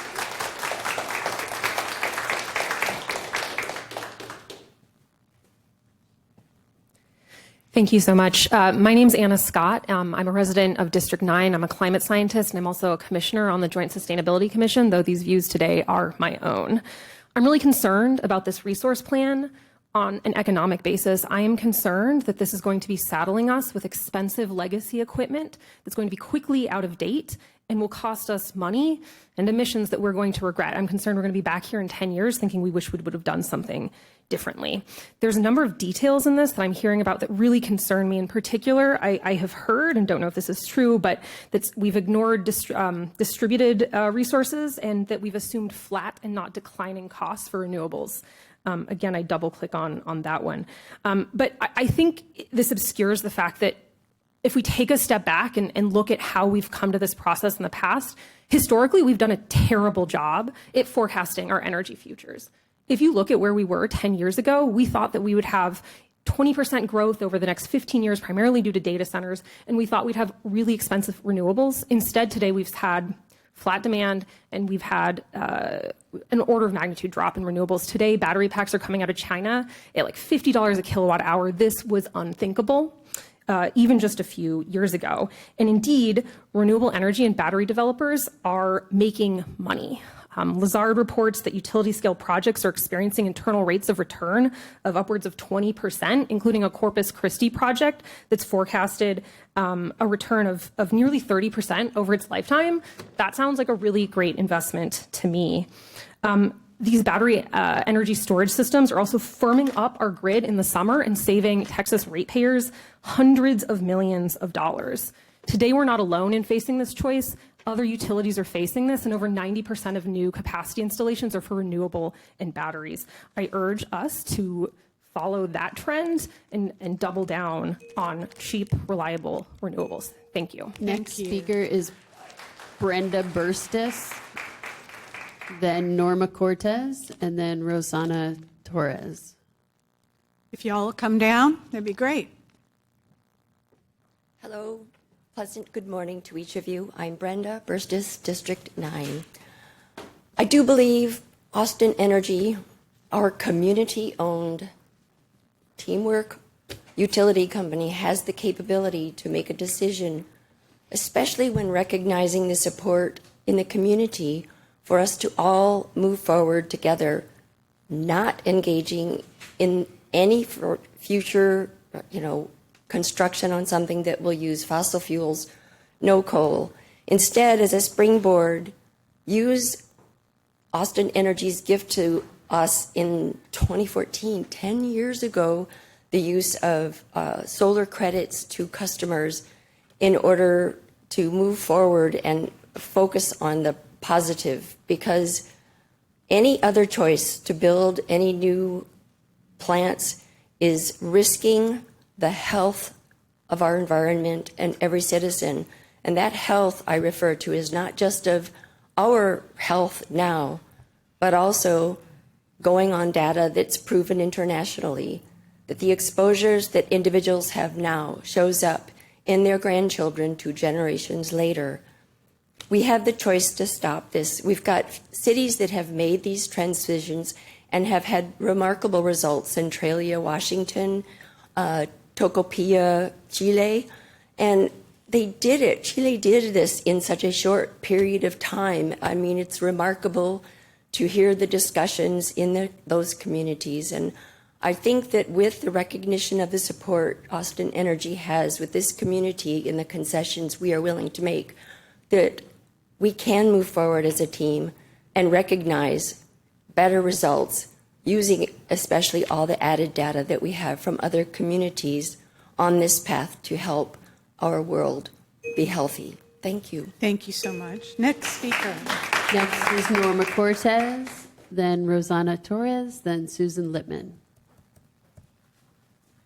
Well, good morning. Oops, I lost my document. Just a second.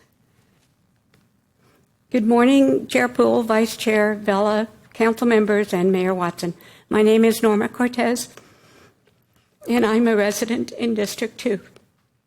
I'm here today because I'm concerned about the future of energy issues in our city. Energy choices made in the Austin Energy Resource Plan will determine whether the Austin community can meet our climate goals and reduce pollution. I'm asking each of you to support a fully carbon-free and clean energy plan for our utility. We can't rely on federal regulations to make the changes we need to retire Fayette, and other fossil fuel plants. Local action is needed more now than ever. We should not add another polluting power plant in Austin. As a participant in the stakeholder, as a stakeholder in the Austin Energy Resource Plan, I learned that amongst the challenges faced in meeting the energy's needs, the city is not doing enough to facilitate our transition in support of a clean energy plan, thus helping our community's environment and to stop pollution affecting families. The stakeholder group was very clear in stressing to Austin Energy that the most important challenges we faced were to have reliability and affordability of energy sources. We also stressed it was important to have environmental sustainability. There are still some challenges that need to be addressed. However, those are being worked through. That said, it's relevant and important to face these challenges for our community. There are many residents, such as myself, that are retired folks living on a fixed and limited income. We struggle to navigate making choices regarding paying our utility bills, paying for our medications. Thank you so much for the opportunity to speak and supporting a full transition to clean, renewable energy. Thank you, ma'am. Our next speaker, please. Rosanna Torres, Susan Littman, and then Jen Krieger.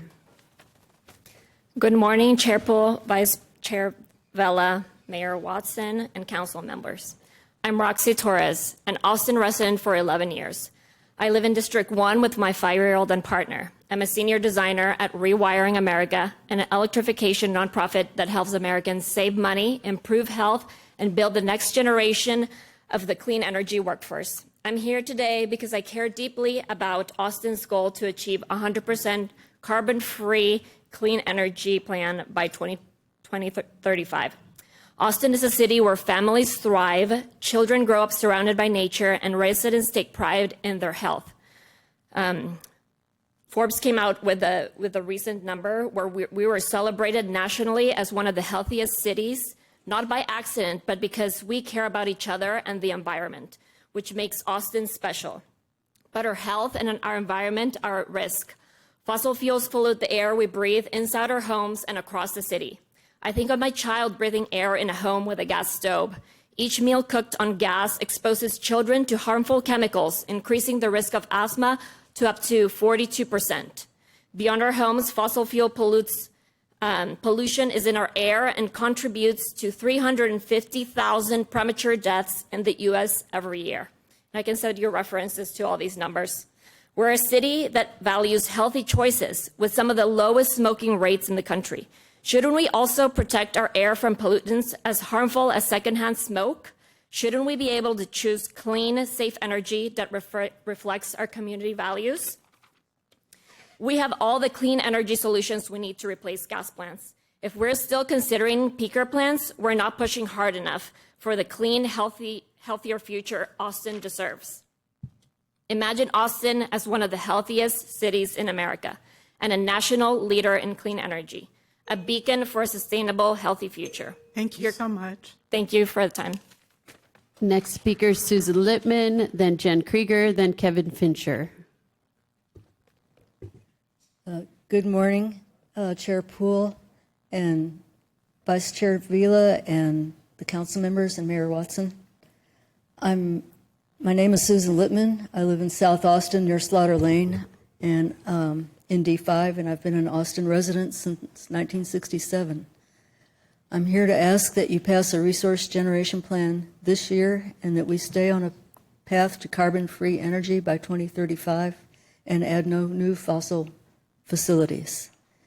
I want to appreciate both council member Alters, my council member Ryan for being so specific and getting in the weeds, and Allison for asking for specific and goals and guidelines for our plan.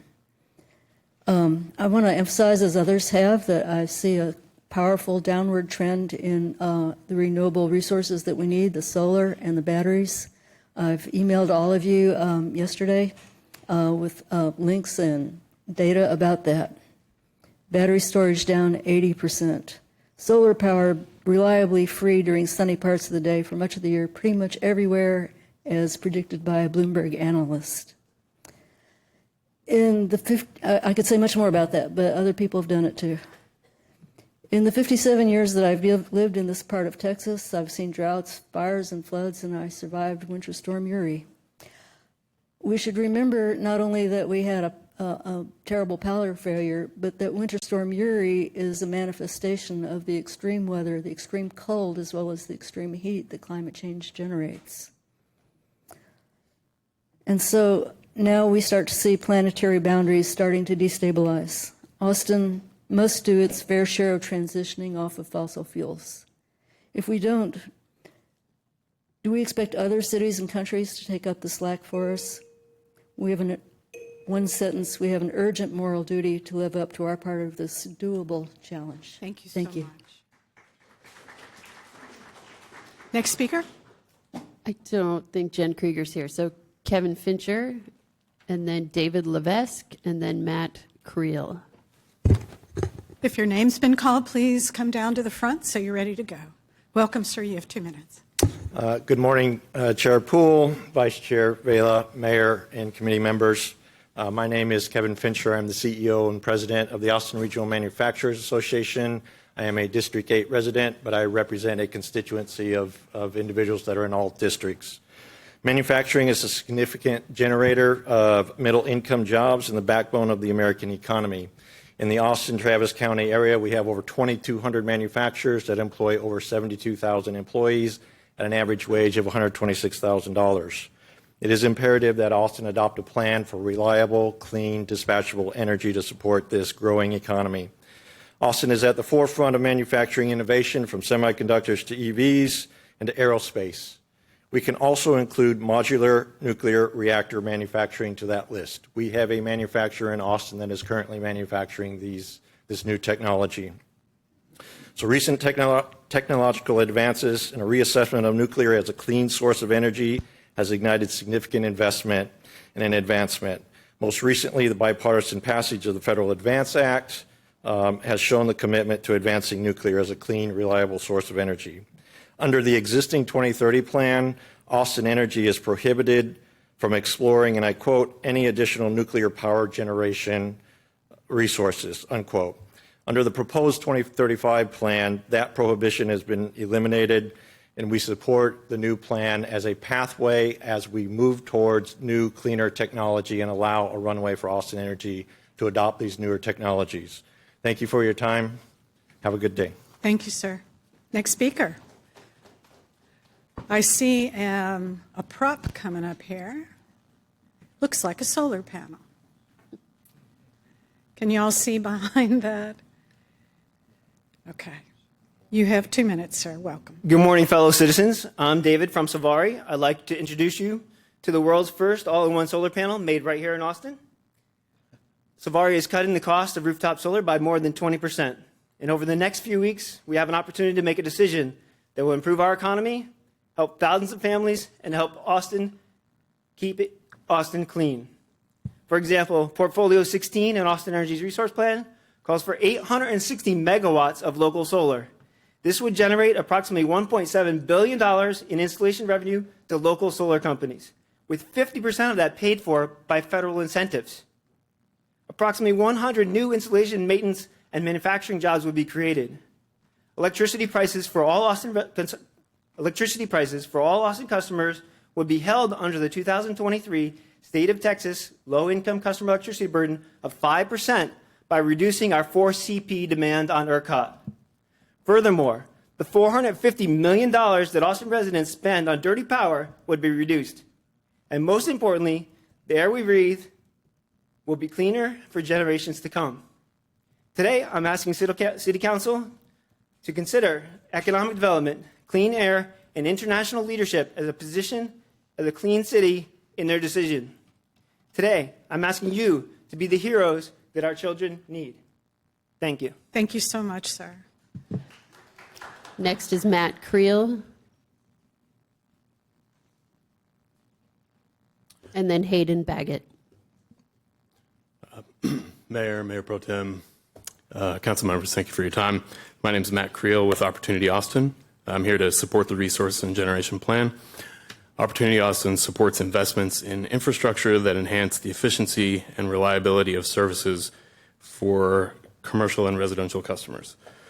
We believe government should invest in electricity projects that prioritize the reliability of our grid while keeping costs low for customers. Everyone here understands the importance of reliability in our electric services, and the improvements Austin Energy is proposing are vital for the future of our region. We appreciate the work that has gone into this balanced plan and encourage you to approve it. Thank you for your time. Thank you so much. Next speaker. Hayden Baggett, and then Matt Weldon, and then David Ron. Chair Poole, Mayor Watson, council members, thank you for the opportunity to speak today. My name is Hayden Baggett. I work for the Coalition for Clean, Affordable, Reliable Energy, and I'm also a District 9 resident.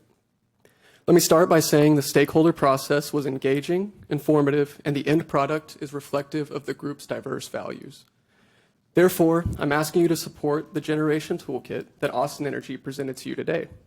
This resource plan will prioritize a healthy local generation mix and transmission investments to fulfill 4 critical missions for the utility. First, this plan will curb existing affordability concerns by leveraging local dispatchable generation. This generation, in the form of both battery storage and low capacity factor peaker units, will offset load zone price separation.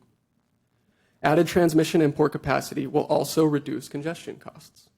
Second, the new resource generation plan will improve service reliability by increasing our local generation profile and transmission infrastructure.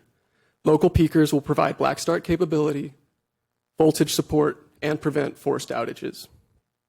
Third, this generation plan will result in a more equitable outcome for all electric customers. The lens of energy is trade-offs, and rather than fixating on a linear path to 100% carbon-free, this plan will tackle reliability, affordability, and reduce emissions relative to where we are today. The last reason is why I call this proposal the Austin Energy Insurance Plan. This plan will stabilize Austin Energy's financial standing and thus improve its long-term viability. This plan will also provide safeguards as Austin Energy exits Fayette. Portfolio modeling shows that plans without a combination of local dispatchable generation result in significant liquidity risks. This plan, however, will make the necessary investments to preserve public power in Austin. Thank you. Thank you so much. Next speaker. Matt Weldon, then David Ron, then Zoe Call.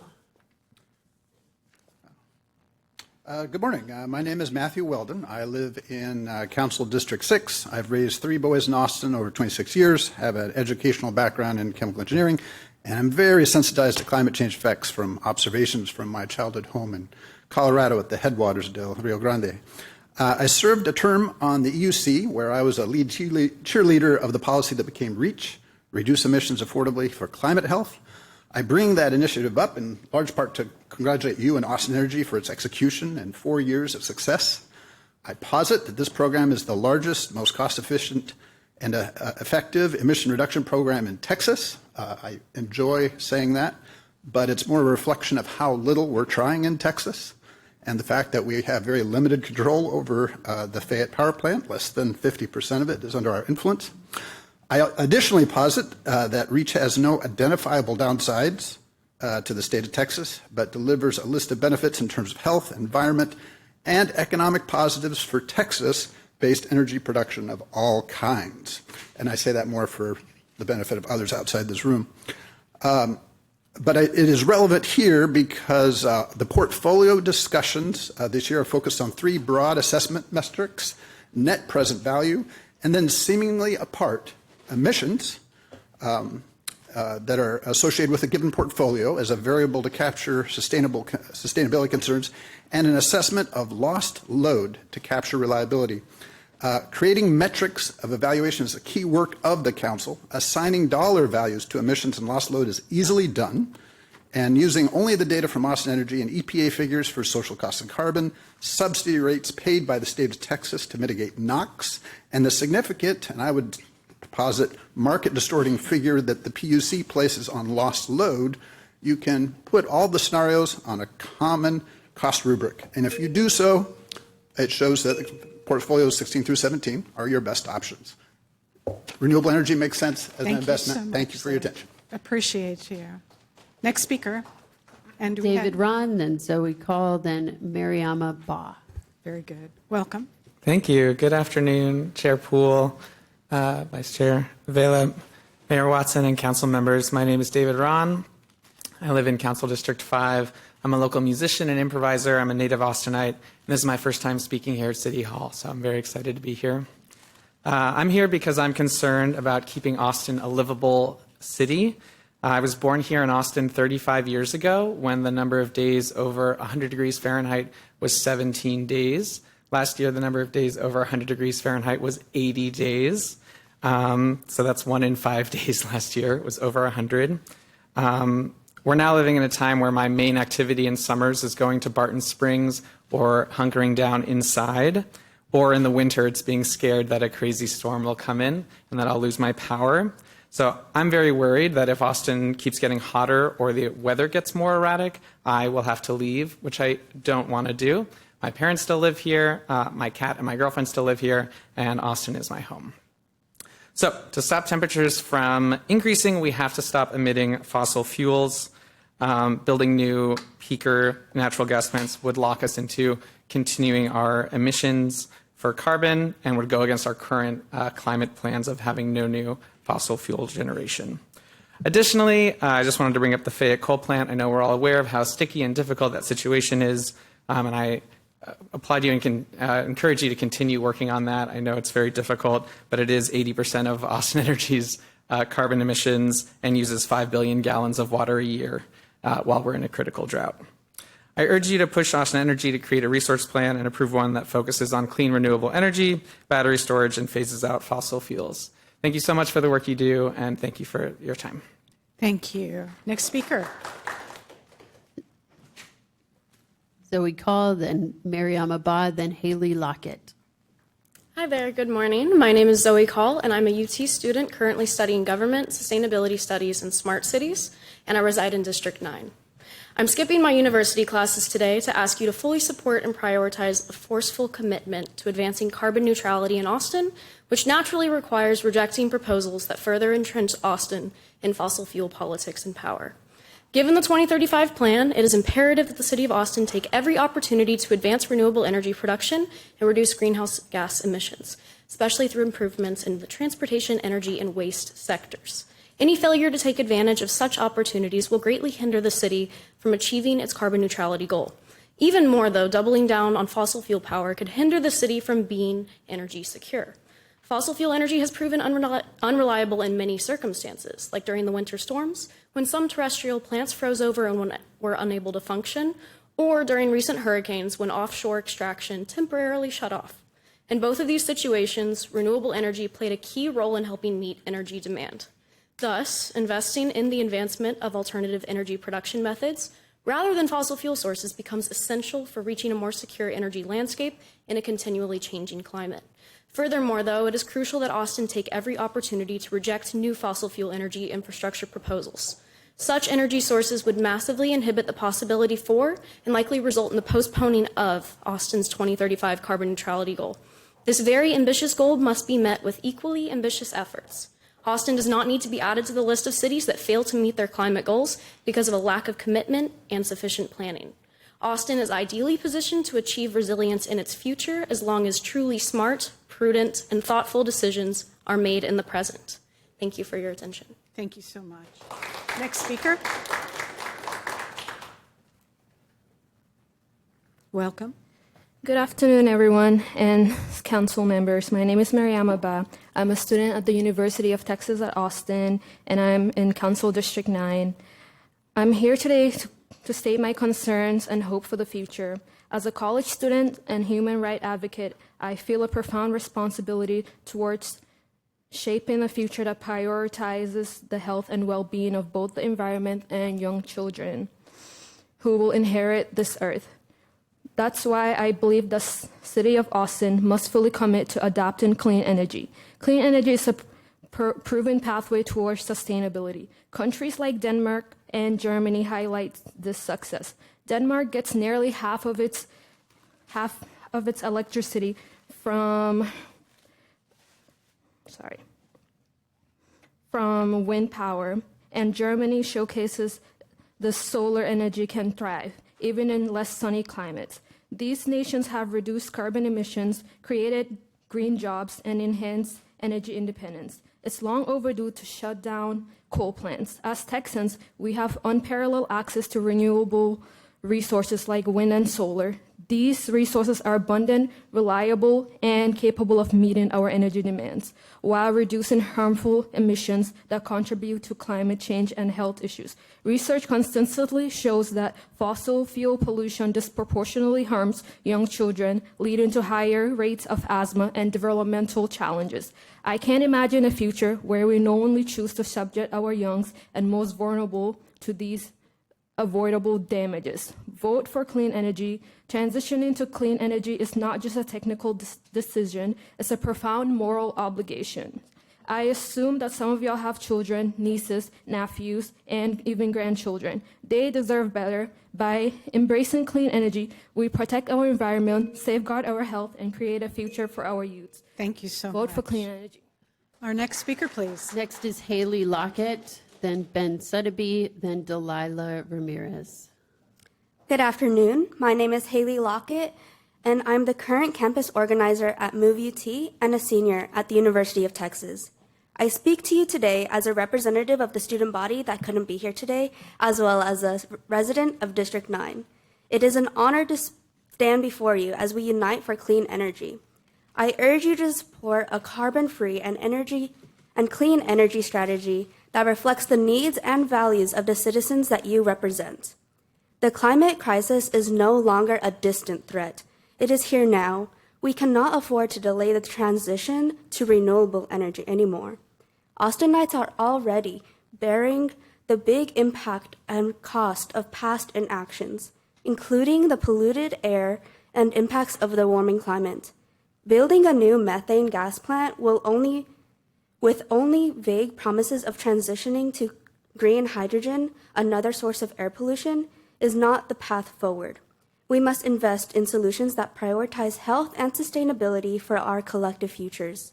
The extreme weather makes it challenging for many Texans to work and live comfortably. As you can tell from my voice, I've had a cold the past couple of days, and I've experienced firsthand how poor air quality, worsened by pollution, can affect the health of not only myself, but many others that we care about.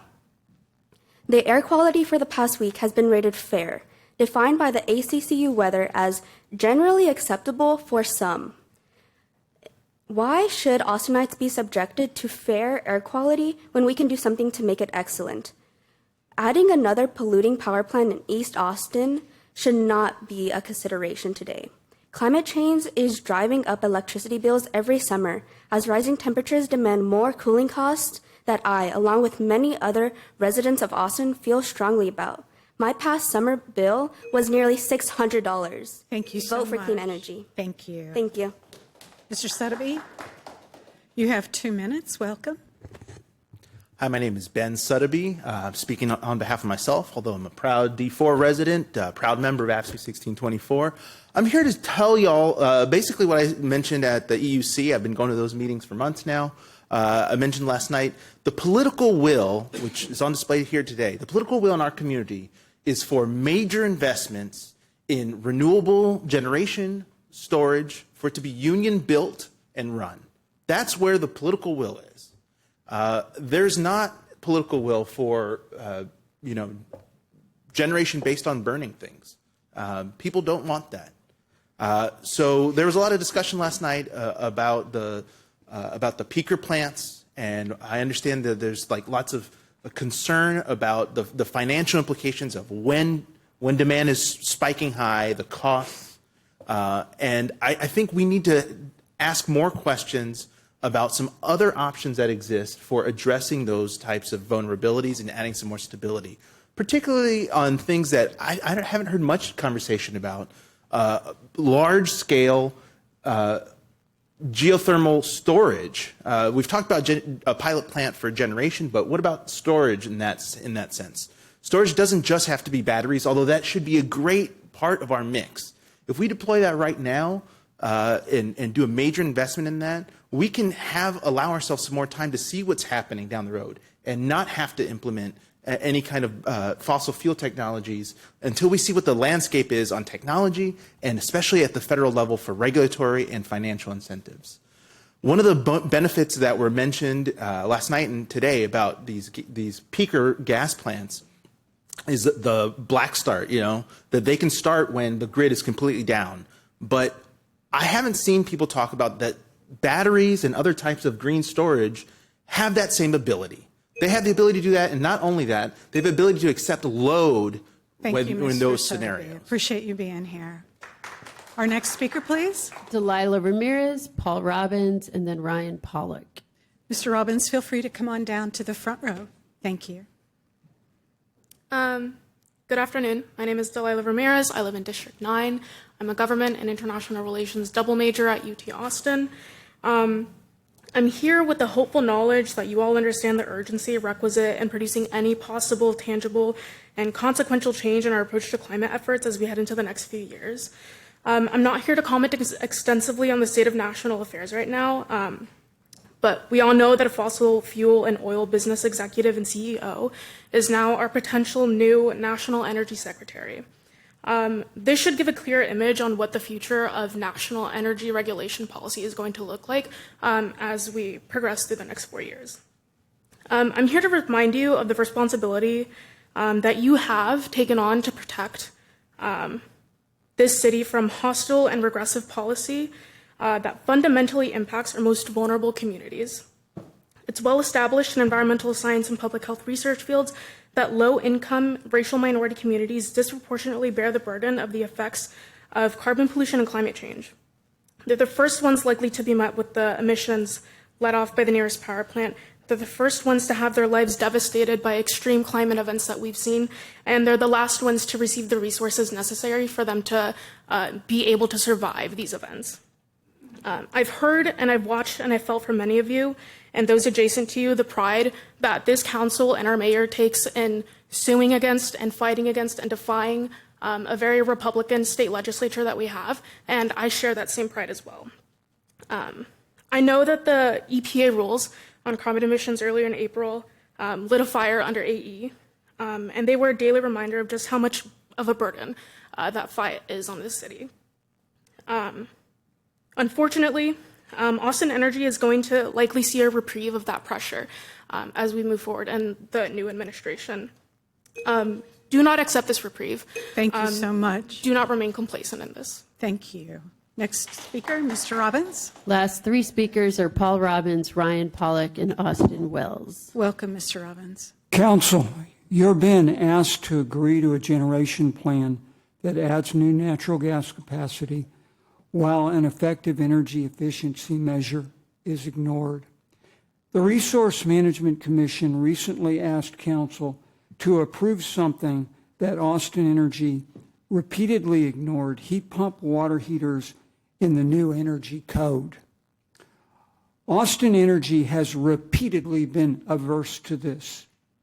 Understand that conventional electric resistance water heating is profoundly expensive to operate, and it's profoundly inefficient. In the last 10 years, the utility has added about 68,000 all-electric water heaters, which adds about $14 million a year in costs, and about 24 cumulative peak megawatts of summer demand if these heat pump water heaters had been installed. While I and other commission members brought this up during the 2024 code revisions, we were told by the city that what we proposed was illegal.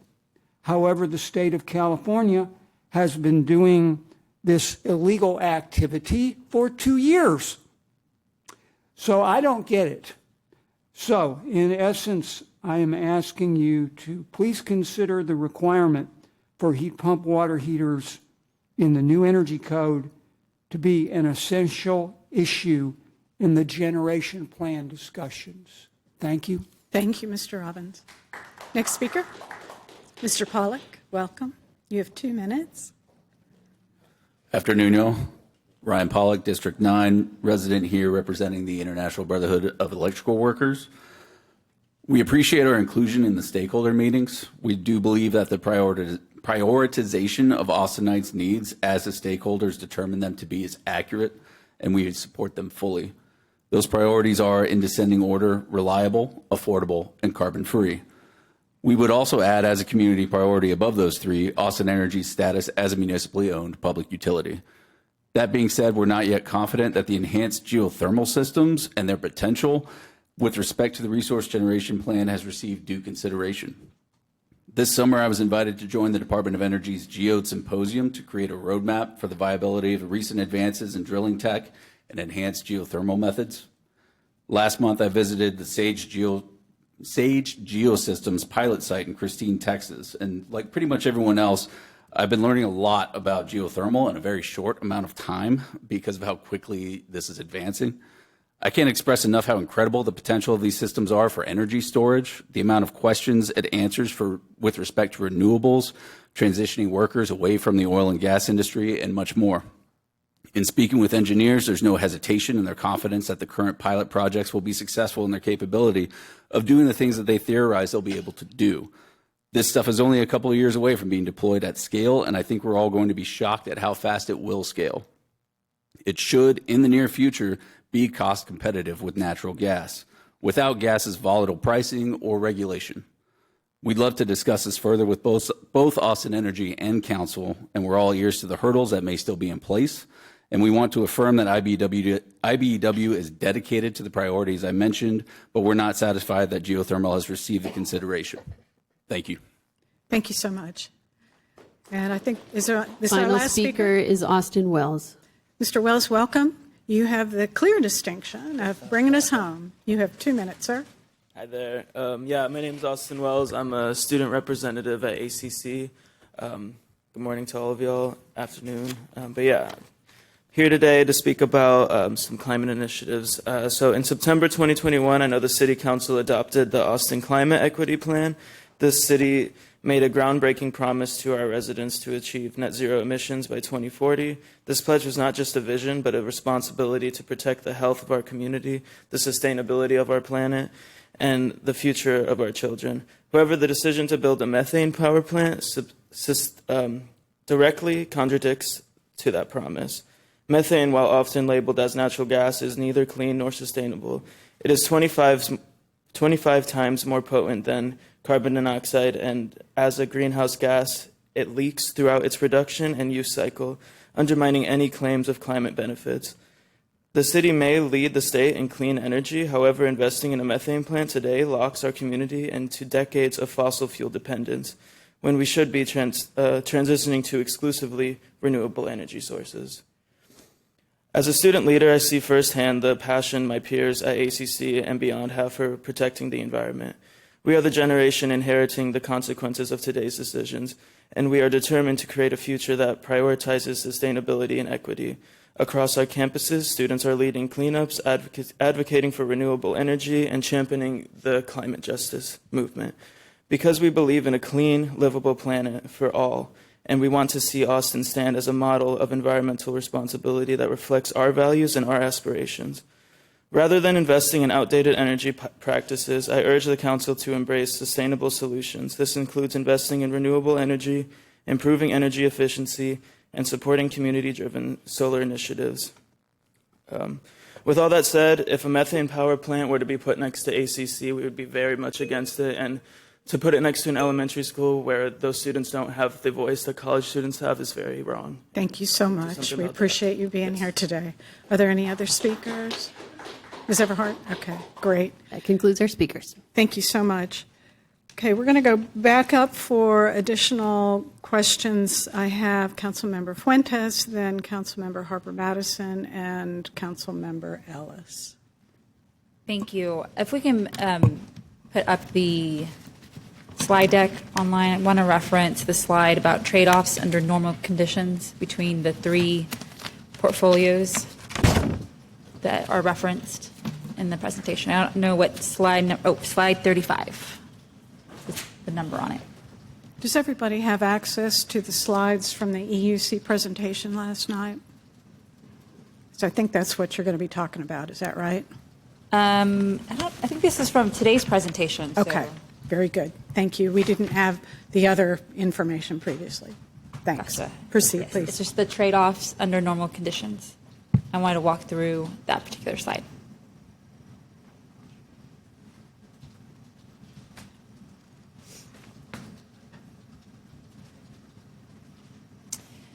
As that's getting pulled up, I just wanted to ask a clarifying question. 23.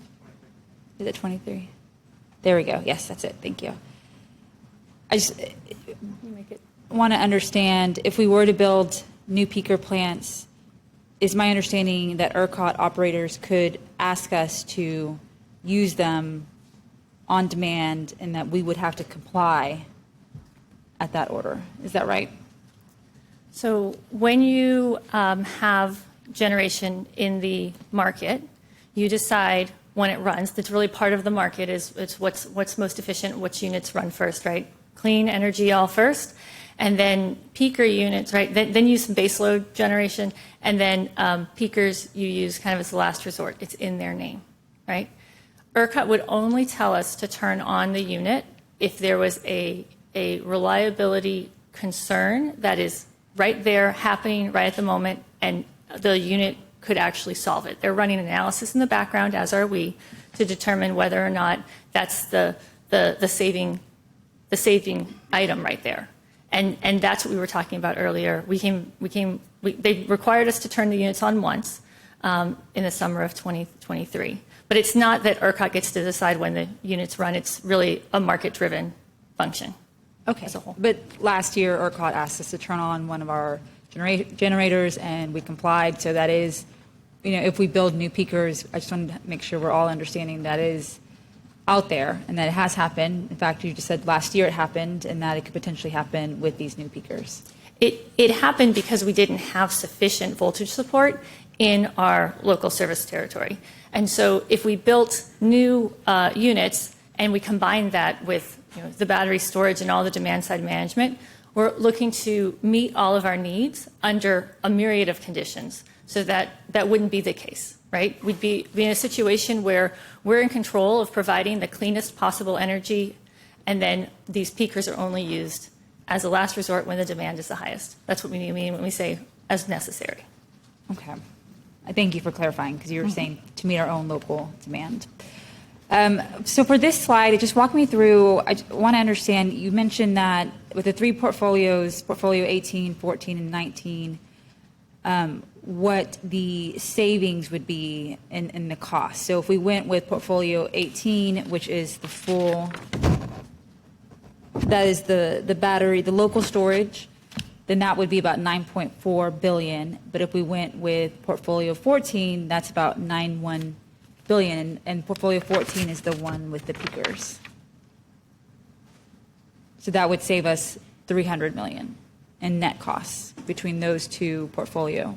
So the intent of this slide is really to talk about the trade-offs that come with all the different technologies, and there's a lot of different ways, right? This is just an example of numbers of quantities, right? The plan doesn't get very specific and say build this amount in this year or anything like that. This just shows a relative, when you're keeping a lot of things consistent, this shows that there are trade-offs between cost and emissions and reliability risk. Yes, absolutely. And I think this is helpful in making this decision, because we're being asked to sign off on whether or not to include peakers as a tool. That's right. In meeting our goals, and having a better understanding of the trade-off with this specific tool is important. Okay. So here you're saying if we add the peakers, we would save on costs. But the other thing I want to draw our attention to is that same scenario, we would go from a 6.2, is this million metric tons. That's correct. To a 6.8 million metric tons in emissions. So if one trade-off is it'll be cheaper in costs, on the flip side, we're also looking at 0.6 more in million metric tons of emissions. Can you provide more insight as to what that entails? Yeah. So what this looks like is saying that, to put it into relative perspective, today our portfolio produces between 2.5 to 3 million metric tons per year. And so if we were to take our existing portfolios and take those numbers and and continue on the current path, then you multiply that by 10, and so say 30 million metric tons. And what we're saying here is that as you move forward and you start to put in additional other local solutions, you can come out with a cleaner outcome. And so this is, a much smaller I know it looks like a lot here, but if you put it in relative to where we stand today, in the 6 or 7 million metric ton range is a much smaller quantity. And I should add context. The reason why I'm asking this, particularly and honing in on this, is that we know that one of the locations that these peakers may be located is in Sandhill. Sandhill is in District 2. So when we're talking about adding 0.8 million metric tons to an area where these peakers will be generated, I'm specifically concerned about the surrounding community. I have neighborhoods within 3 miles of where these peaker plants could be located. And I know you all have mentioned you've not selected a location. It could be at Decker in District 1. It could be a totally different location. But just fully understanding, and for my colleagues' reference, what the impact it would be to add this tool to our portfolio, I just want to hone in on what does it mean when we add 0.8 more million metric tons with these plants. Yeah, so we didn't model a particular location. That's not something that comes into play in this level of the analysis. This is not from a particular plant in any one place. This is saying that the portfolio that Austin Energy could look at in the future, one of the ones that was modeled, would result over 10 years in 6 to 7 million metric tons. Okay. And what I want to point out that's really critical here is that if you look at the plant and its emissions on its own, then you're really kind of missing the bigger picture. And I think we all need to take a look at the more holistic picture of what this could enable. Mm-hmm. Essentially, we are being asked in the electricity sector to do more and more with supporting the needs of the community. When it comes to data automation, transportation, more electric vehicles, we're talking about things like the upcoming Project Connect needs, all things that benefit our community and help for a cleaner outcome. So we've got to look at it holistically, and if we're going to be able to reach those rising energy needs in addition to additional population growth, we need to be able to respond to provide the cleanest energy sources possible. And so it comes with a balance of looking at things holistically. And if I could tell you that we could meet all of those needs, then I would. If I could tell you we could just do it with existing tools, with our existing plan, we would. But we don't see that as being feasible given the technologies that are available to us today. We need to do more. We need to do more quickly. We need to do more now. Frankly, we needed to do it yesterday. Mm-hmm. And I'm there with you on that. And I think, I think it was referenced earlier, I agree with everything you've laid out here, with the one tool in your toolkit being the peaker plants as an area of concern. And so that's why I'm really honing in on this specific detail, and it was one that you all have also highlighted for us in this presentation. And I want to understand, certainly want to get us going in meeting our 2035 goal. What is the urgency in us having this tool activated or providing the authority to explore this tool of adding peaker plants into our portfolio? What is the urgency there of having that decision before the end of the year? We really need to take action. The problem we have is multifaceted, right? And it's the local reliability concerns, it's the congestion cost, and frankly, it's the continuation of having high emissions projects in our portfolio that they stand in our way of our clean energy goals. So we need to make sure we can meet the community's needs of balancing affordability, reliability, and environmental sustainability, and we need to do it in an equitable way. The values and the objectives in the plan set that path forward, and we can't wait to take action because we know that we're going into a time of continued and rising energy needs. So we need to address the problems we have today, prepare for the future, and do it in a cleaner way than we're doing it today. I hear you on this. I'm struggling with understanding the peaker component on it and how that particular tool strategy helps us in having that decision made before, and with actually having this decision made within the next 3 weeks. The other, my concerns are here. I want to outline my concerns for my colleagues. One, there is the legislative regulatory risk. We're about to have, new leaders at the federal administration. We don't know what that looks like, and we don't know how that would potentially impact how we regulate here locally. So I'm concerned about that. Two, I'm concerned about the impact to our community and the surrounding individuals who would live next to wherever these peaker plants are located. And the third component is that we do lose control by having these peaker plant in our generation portfolio. We mentioned earlier that ERCOT last year asked us to generate, and we did, and that was for a local supply issue. But what's to say that authority and oversight can extend to other instances? We don't know, because we are entering into an unknown regulatory period. And as you've highlighted, there are a number of new energy technology and sources with AI, with data centers happening all across our state. So those are where my concerns are with this potential proposal. I respect and will be looking at the plan that you all propose later this month. But the peaker plant as a tool is a concern to me. Yeah, I understand your views, and I think it's a complex problem that we have to collectively solve. I would encourage you to also think about the fact that if we build something, then we have control over it. We get to say how much it runs. We get to put the guardrails on it. There's a need that is being shown in the market right now. If we don't build it, someone else will. And then we don't have controls over how that's run and how it's affecting the environment and the community. If we don't take action now, then we won't be able to enable more electrification and more electric vehicles and electric appliances. We want to holistically look at how we can make the community a better community, and the tools that we're asking to allow in the toolbox really help us look at this holistic set of values and objectives as the community helped us understand that are so important to them. And energy equity is a really important component of that as well, and it's baked into every aspect of the plan. I think that I don't want to be standing here before you in 2027 in the middle of a heat wave saying, yeah, we are facing local outages because we didn't take action with the tools and the technologies that were available to us.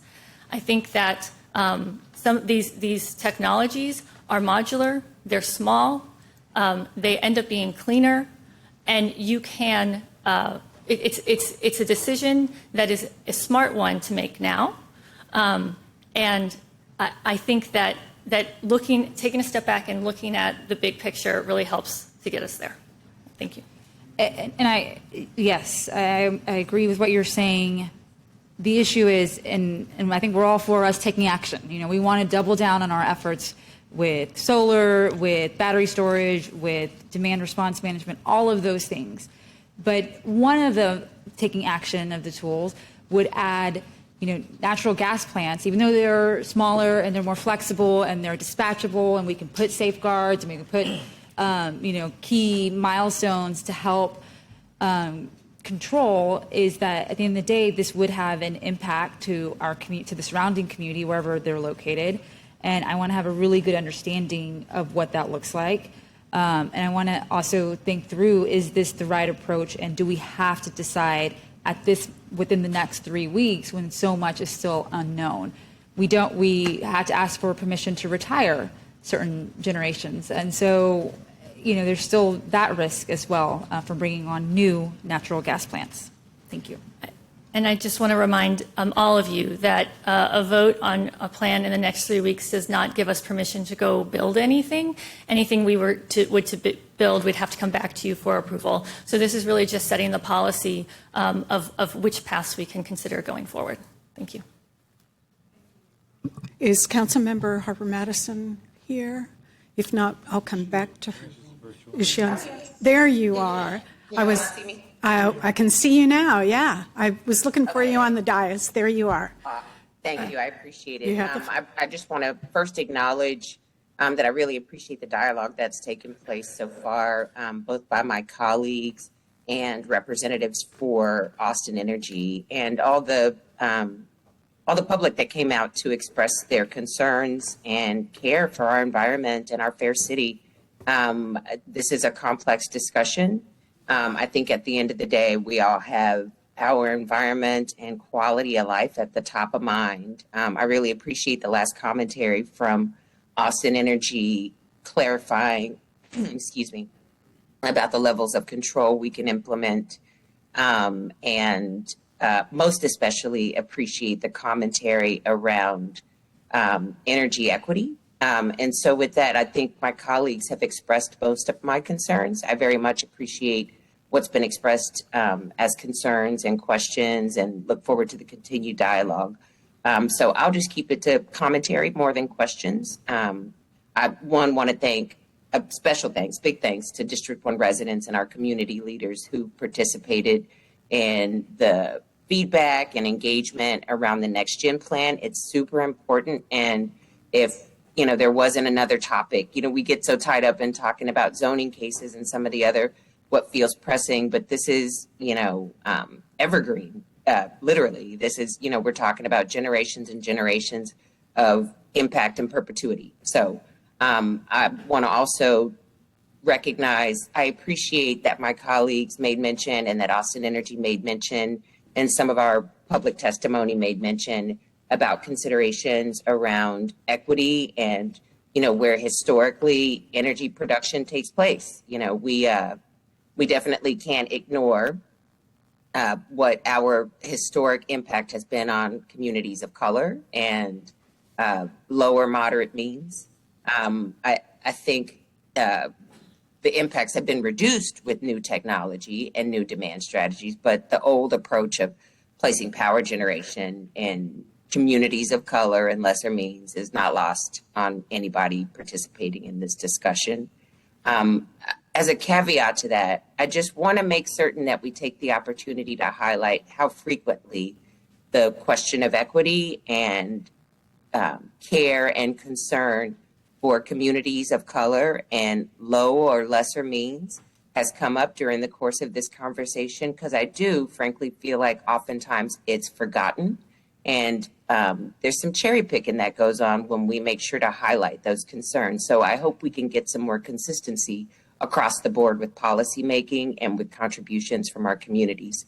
Our expert staff and researchers, they've already referenced to us the existing power line infrastructure, the location of other generating assets, and how that will likely direct where any generation will go. And this is significant for communities like mine in Northeast Austin that frankly still sit in the shadow of the Decker power plant. I want to make sure to highlight also Austin Energy made mention of shortages and how those impacts are implicated during extreme heat inclement concerns, and how that affects people of lower, lesser means, young folks, old folks in Northeast Austin, and recognize that the ability to generate enough power has direct impacts on something that we're working very hard on and have been for the last 6 years.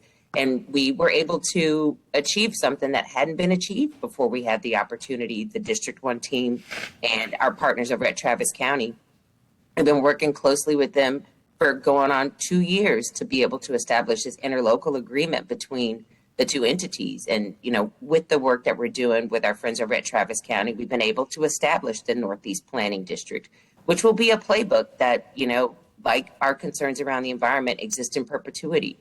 And, it's not lost on Districts 2 and 1 that our communities are the most ripe for future development and more roofs and more people and more need for energy. So I appreciate the use of the word holistic, and I also appreciate the use of sort of strong language in recognizing that those two things can both be true at the same time. I think the Northeast Planning District, for folks who aren't familiar, if you have any questions, please feel free to reach out to Team D1. We're happy to elaborate. There's lots of information online about the Northeast Planning District. It's extraordinarily important for the future development of true East Austin, east of 183. It's a tool that's intended for our long-term investments, just like this one that we're discussing today. And I'd like to make sure to see Austin Energy staff really commit themselves to this collaborative approach and identify ways that their next-gen planning aligns with those shared efforts as well, because it is critical and important. I think it's just as important to recognize how these considerations will increase our investments in demand management strategies like geothermal cooling systems that frankly are already in place in Whisper Valley. I as a layperson to discussions around energy production, thought I was asking a wild and crazy question when I brought up before my colleagues and at the dais questions last year around geothermal cooling. And I'm just so happy to see pilot programs coming forward. I'll give my team a little bit of credit, both as the result of us bringing forward the questions and frankly, as the result of the folks at Austin Energy already having been diving into innovative strategies. And, you know, Whisper Valley is just down the road from the Decker power plant, and they are experiencing a great deal of success with their geothermal energy production in the communities. And as those communities expand, and as we're having the opportunity to work directly with Habitat for Humanity for those expansions and putting real emphasis on true affordability that comes adjacent with environmental concerns and considerations, I think it's sort of the first of its kind, us moving forward with both of those things being true at the same time.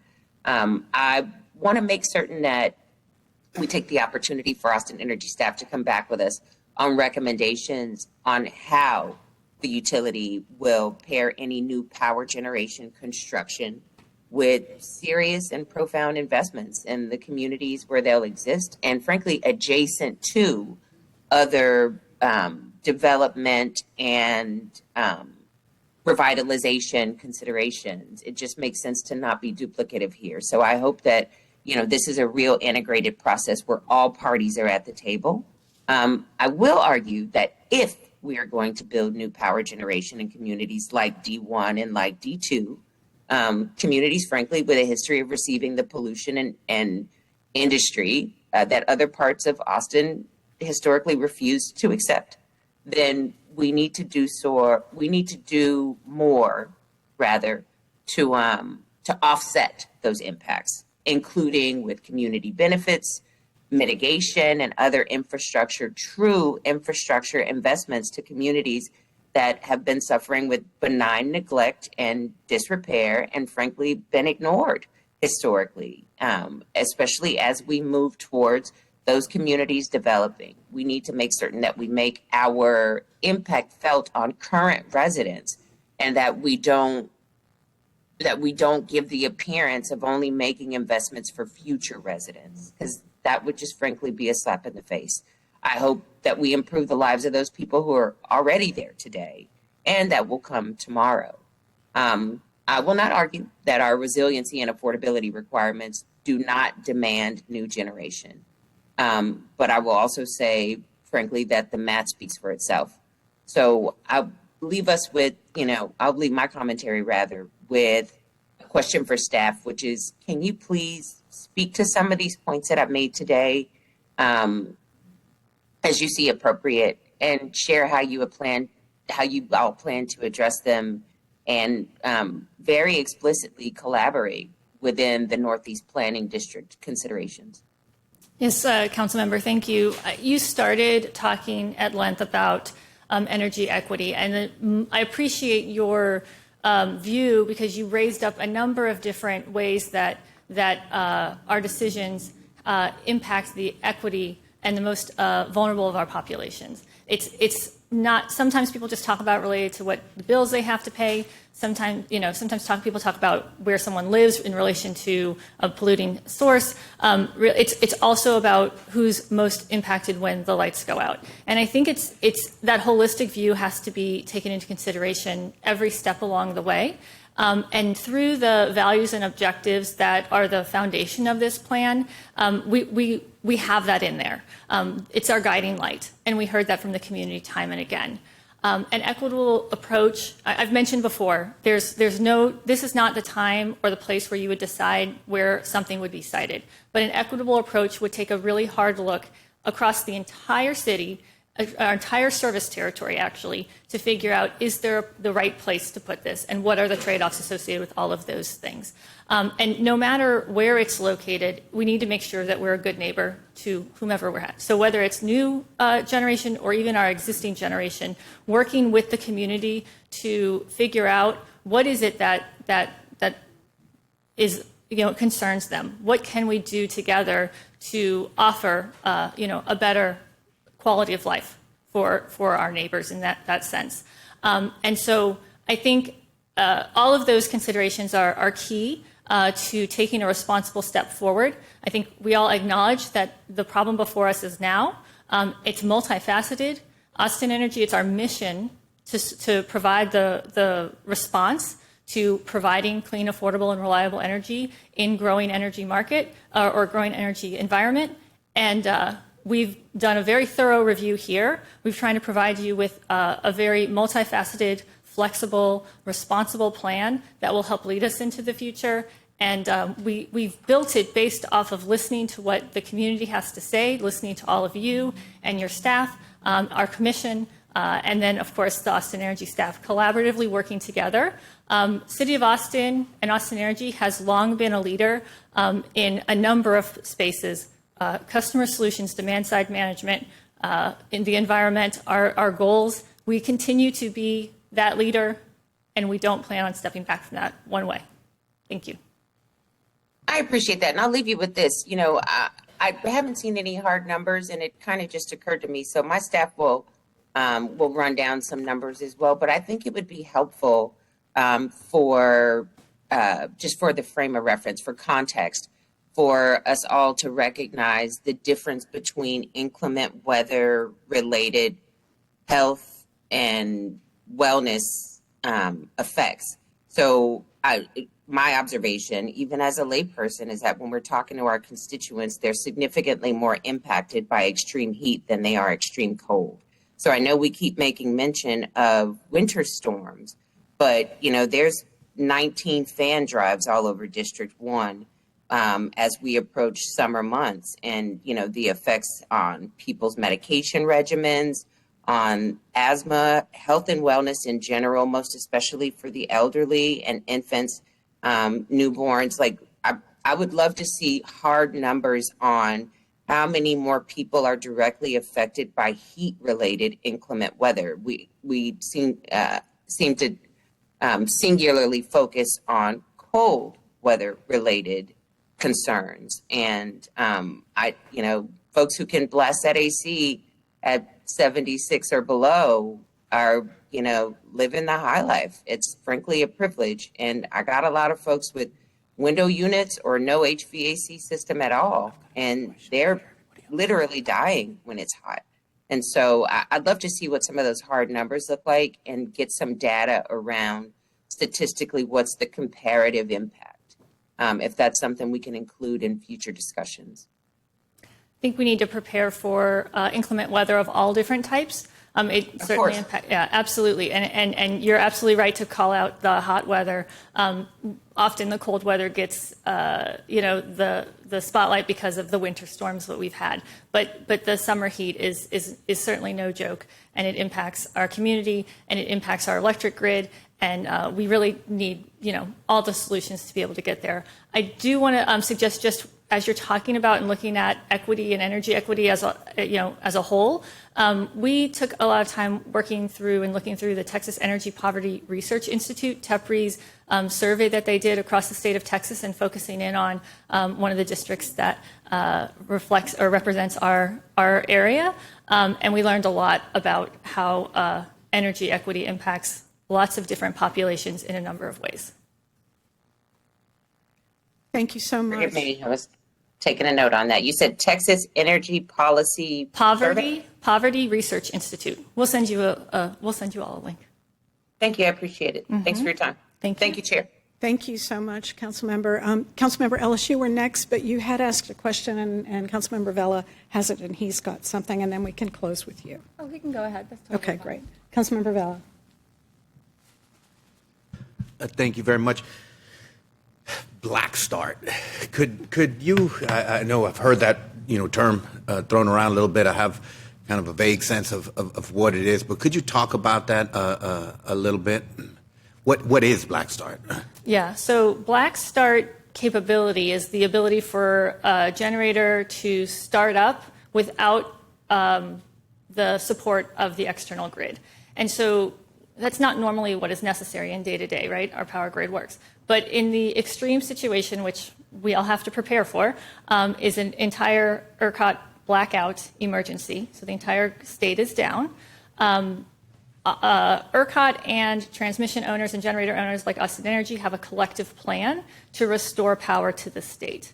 And so when I talk about Black Start, I talk about what types of units have Black Start capability and are allowed to do that in the ERCOT market. And right now, it's units that have fossil fuel or not natural gas units like peakers, but also hydroelectric, which we don't have any of that.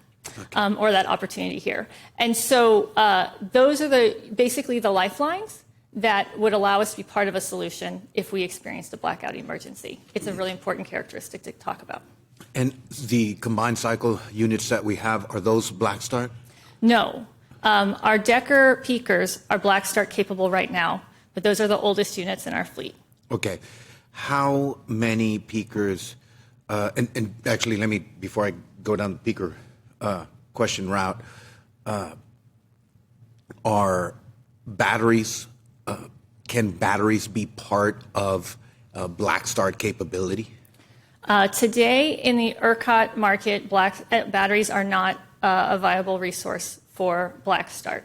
The technology concept is there with some modifications. You have to build it specially, but it's not part of ERCOT. And I think it has to do with duration. Got it. And so in the event of a disaster, again, which I think we avoided by minutes, in 21, so it's not an academic discussion. That's right.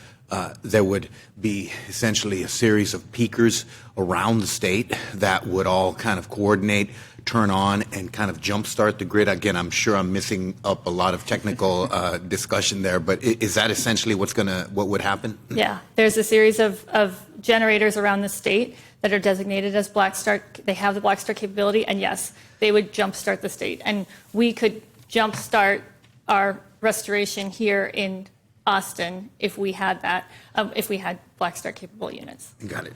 How many peakers do we currently have? We currently have 4 at Decker and 6 at Sandhill.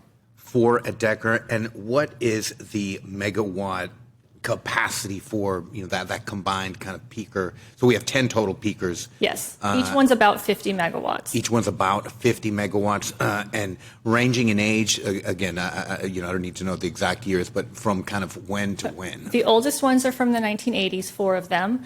Then another 4 are from the early 2000s, and then the last 2 were we bought from another utility and we installed and completed 2010, I believe. Okay, and again, please correct me if I'm wrong, but the newer ones being more efficient and again, more efficient in their use of fuel, less polluting thus in their emissions than the older ones. Is that correct? That is correct. Would new peakers, again, we're talking about theoretically, but would new peakers replace some of the older peakers, or would this be an addition to the 10 that we already have? So in time, I hope they would replace it. But right now, we're operating at a deficit. And so if you think on a normal day, any new peakers, which would be more efficient and less emitting, they would replace, right? We wouldn't have to run our older 1980s technology. So we would run the newer ones, a cleaner outcome. And then the only time when you're talking about additional is when you're the highest need, where right now we experience extreme reliability risk and cost. Instead, we would be having all the resources available to offset that reliability risk and remove that cost. So again, assuming an addition of peakers to the fleet, basically the newer ones would be more used than the older ones, and the older ones would be there only in the event of an extreme demand situation, essentially. That's correct, and we saw that result in our modeling. How long can a peaker run? how long can it run? As long as it has natural gas coming to it, it can run. And the natural gas, what is the situation with our natural gas supply to the peakers that we have at Sandhill and Decker right now? So Austin Energy uses firm supply contracts to make sure that that supply is available when we need it. Can you explain that? What is a firm supply contract? Yeah, it essentially means that there's kind of an order of priority. People essentially, you pay a little bit of a premium to make sure that it's more guaranteed to be there. This was really, I mean, on a normal day, it's not that big of a deal, but it's really important to have in extreme situations when there is a shortage. So, for example, during Winter Storm Uri, when you heard about concerns about supply, we didn't have, natural gas supply. We didn't have that problem because we had firm contracts, which means that when the gas companies have to determine how they're going to stop, scarce resources, they start with the interruptible first. And so firm is more of a guarantee of reliability. And the gas, the natural gas is supplied via pipeline? It is. Okay. And we have multiple suppliers to our plants for added diversity. It also helps us keep the costs down because now there's competition. Now, typically, though, our peakers, how long are we in practice right now running a peaker? Again, my understanding is about 12%, 15% of the time, right? That's right. A peaker fundamentally typically should be running 10, 12% of the time for just relative quick math or whatever. It's less than 3 hours a day, but of course it's more during certain times of the year when needs are higher. But on relative, about 6 weeks out of a year is what I think I did the math. And right now, are you asking how our units are running? Yeah, and also I guess my question would be,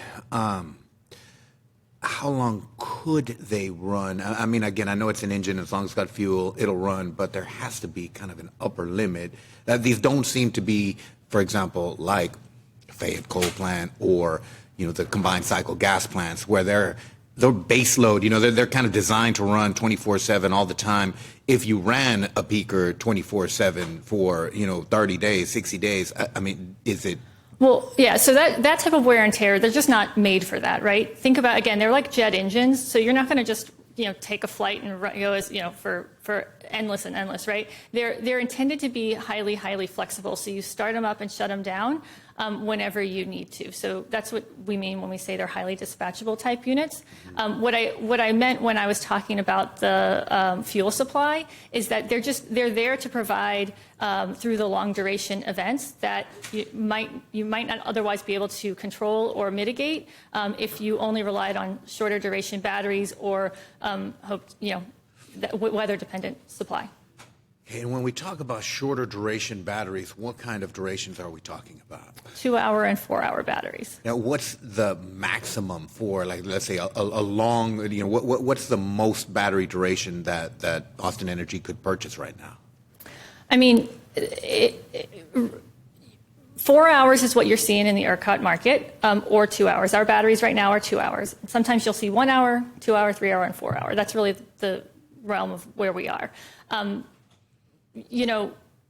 It's a matter of footprint. The more you just have to build multiple 4-hour battery, to get longer duration and hope you don't need them all at the same time.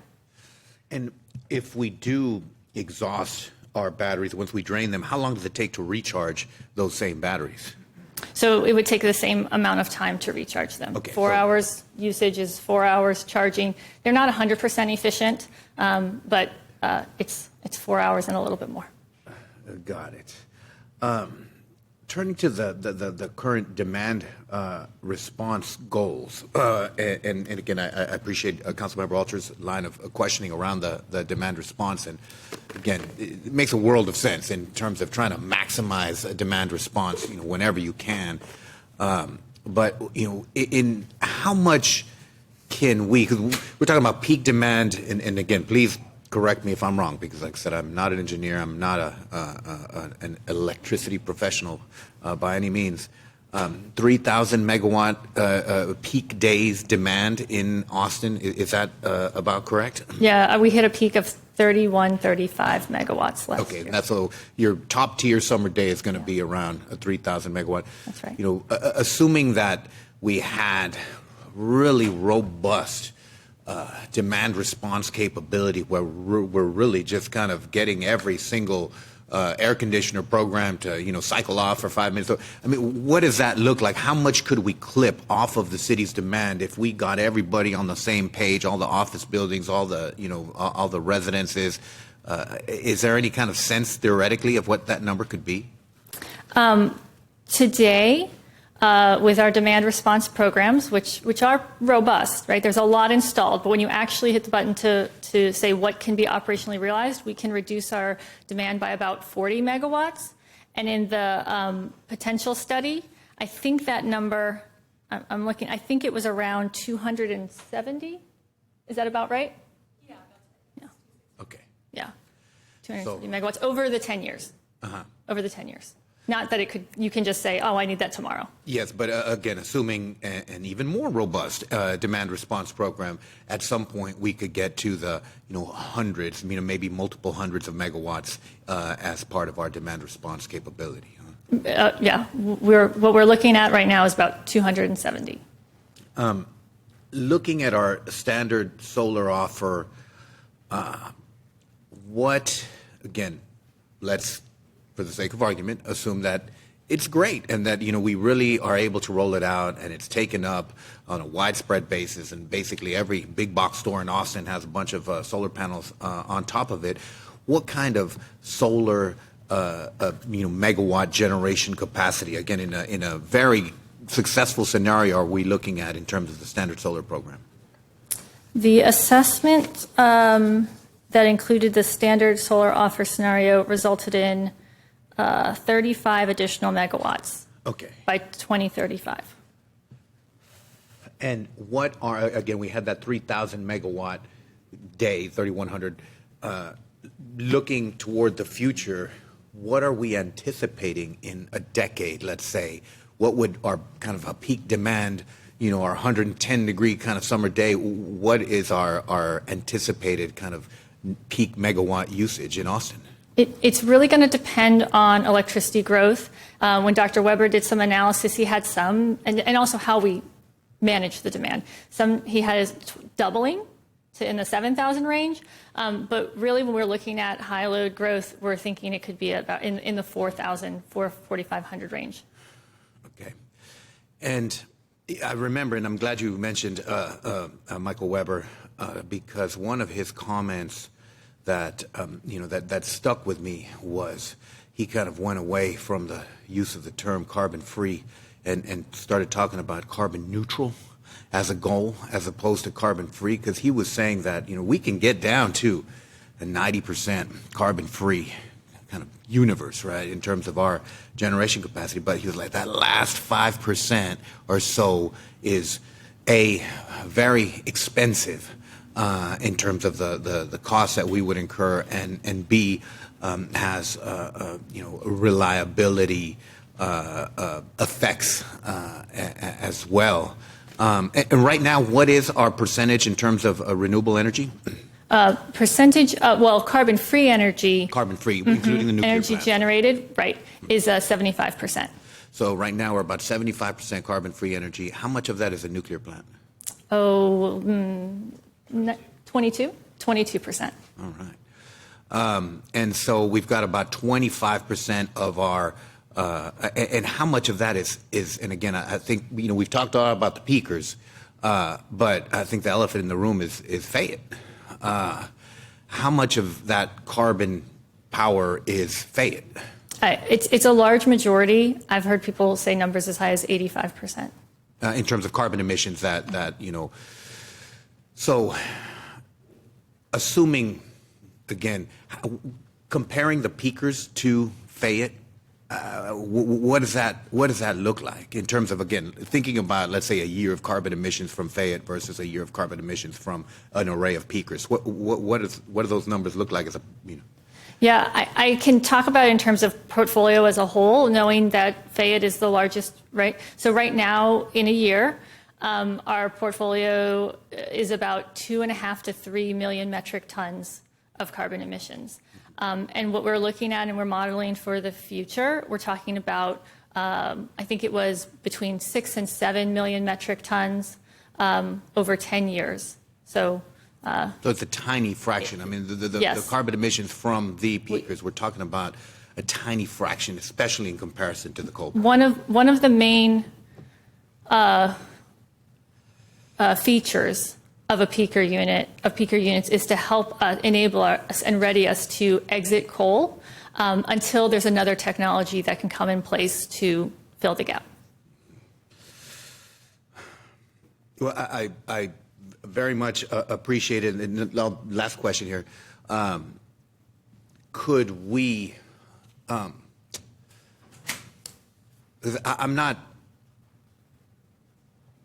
could we stair step this plan in the sense of before peakers are going to be on the table, can we see a battery build out? You know, would that be an option from Austin Energy's perspective?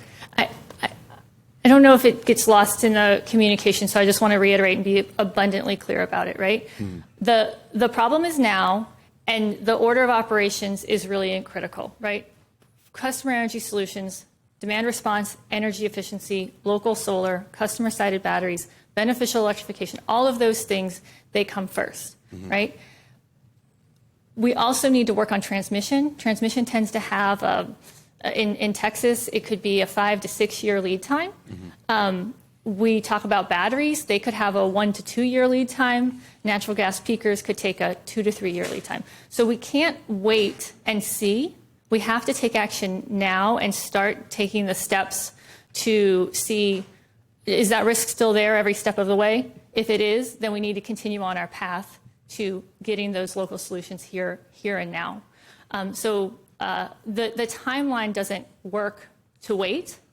And yes, you do the customer energy solutions first. You start the transmission, which is already underway. It's well underway.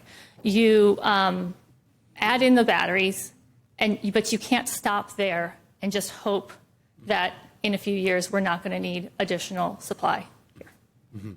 Well, again, I appreciate it, and I just want to say one of the things, I know we haven't talked about affordability a lot today, and I know that's it's kind of its own conversation, but I represent quite possibly the poorest of the council districts, and a huge number of my constituents live in very old, very leaky and inefficient apartments. And they have absolutely no control whatsoever over any, they have no demand response. They cannot do that. Their apartments are not going to do it. They are just completely vulnerable to the cold winter days and the hot summer days.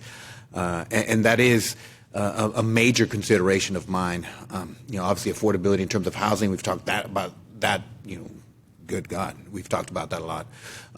But affordability is just a major consideration, especially for our most kind of vulnerable, that they can't put solar panels on their house. They can't do really anything. They just have to pay the rent and survive.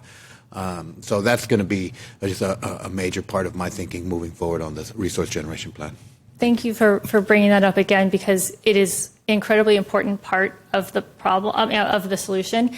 And it's the first thing that people understand is what hits their electric bill and whether their energy rates are going up or down. The more people understand about the reliability and environmental sustainability, it really does have affordability impacts, and we need to make sure that we take that in consideration so that we can mitigate the risk for the community. And I appreciate that. And I just want to say that I think that, again, just for multiple reasons, we're likely to see increases in electricity costs over I think the question is, are they going to be small increases or are they going to be large increases? So I just want to be honest with the public. I mean, we have to invest in our grid.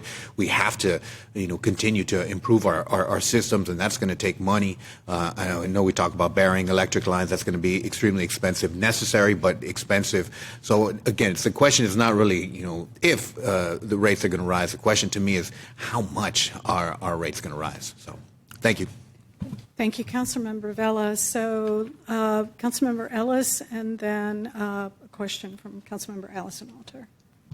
Thank you. I appreciate the thoughtful questions from all of my colleagues.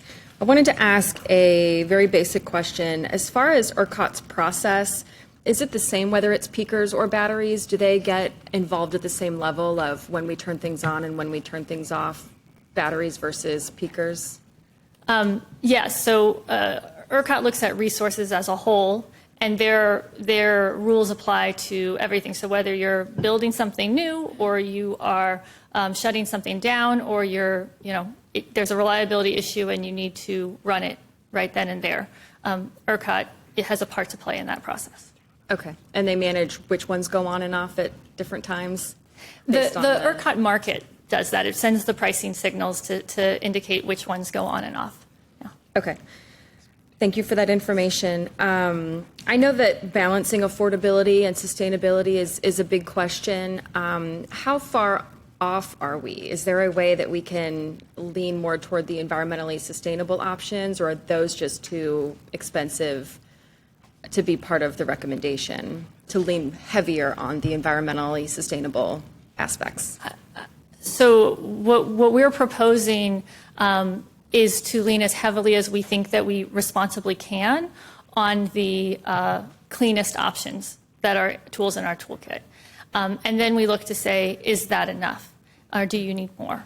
And so, I can't stand here and represent to you and recommend to you to build a plan that is, hoping on saying we're going to work as hard as we possibly can. We do work as hard as we can, and our track record has shown it. And more innovation will come, right? So it is all about as much as we can on the cleanest solutions first, and then when the analysis says there is still risk to be resolved and to be mitigated, there's still growth to be served, and that's where you start to add in the other tools in the toolbox. Okay, thank you for that information. And I wanted to add my voice of support for mitigation efforts. I hear my colleagues talking about the constituents they serve and any sorts of concerns that they have about emissions and things of that nature, and hope that regardless of how the plan moves forward, that we keep our eyes on mitigation and try to do what we can to provide clean air for people to breathe, no matter which district people are living in. And then any other investments you wanted to talk about as far as day-to-day reliability? I can speak on behalf of the folks that are on Austin Energy that are in my district, and nobody likes to pay higher bills, for sure, but paying higher bills and having outages is something that gets people talking.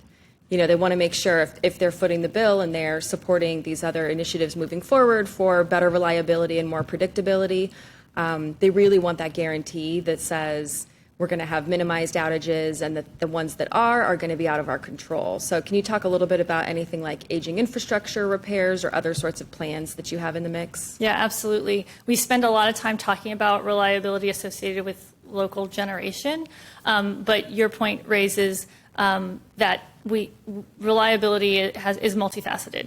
And so it's also about investing in our distribution wires, our infrastructure as a whole. It's about investing in our plants to make sure that they're reliable and available when necessary. And all of that is part of our plan. And I want to be clear that there's been some questions about, well, if you would make investments in the, as Councilmember Vela was just saying, that their investment has to be made on the generation plan. If you make these investments, what are you not doing?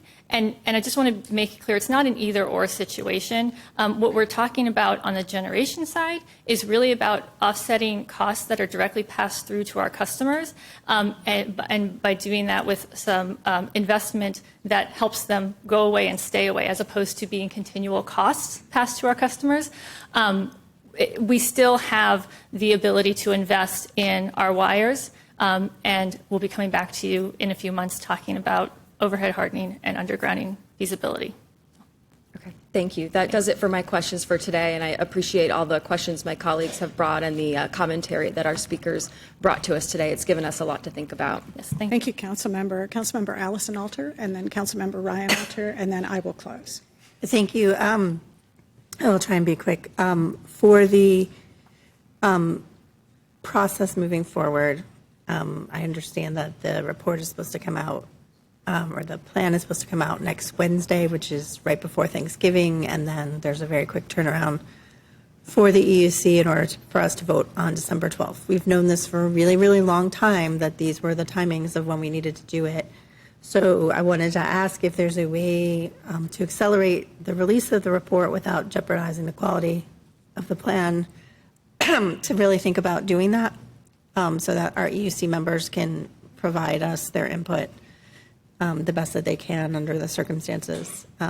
Again, if it won't compromise it, but if you're just waiting for, to run it through the city manager, or you're waiting for somebody to sign off on something, if we can try to accelerate those reviews and respond quickly, so that we can get that out sooner, I would appreciate that. I don't know if that's going to be something you can look at. Yeah, we have looked at the schedule to see how quickly we can get it out. We are actively working and shaping the plan based off of the feedback we received last night, or feedback we received last week, and the feedback. Y'all have given us a lot of feedback that we need us to incorporate today. We need to do that meaningfully, so that when you see it, you see your comments reflected in the plan. And anything we can do to accelerate it, we will. But I expect that it'll be coming out on the 27th. I'm going to do the very best we can, but we're working all day, all night, and all weekends to try to get it out to y'all. I also wanted to build off of what Councilmember Vela was saying, because I think it goes back to my request earlier of, we need to have some sense of what these decision points are for the peakers, how much they cost, and the estimated timing. I know it will shift. But we need to be able to see that, because, as you've said, we're allowing you to explore it. But in order to allow you to explore it, I think there's a lot of heartache of the notion of giving up, that we're not adding any more carbon. And so we really need to have clarity that we're really going to be able to be assessing risks in real time as we go, and that we're not going to go, 6 months from now and you'll be like, oh, we spent X amount and we can't go back now that we know why happened in the world. And I don't know exactly how you do that, but you've told me that we can do that, so I'm expecting to see that in the plan. Thank you. Thank you, Councilmember. Councilmember Ryan Alter. Quick follow-up, Councilmember Vela made me think about the time it takes to do some of these things, in terms of whether that's build your demand response capacity, energy efficiency, local solar, right? It takes, under your models, we don't dump it all in year one, right? It's a lot of different. And so I guess the question I have for you is, given that time to really build up those assets, all of them, under the current model or portfolio that y'all are looking to, that includes the peakers and looking to move forward on, once we hit 2035, if we wanted to go carbon free,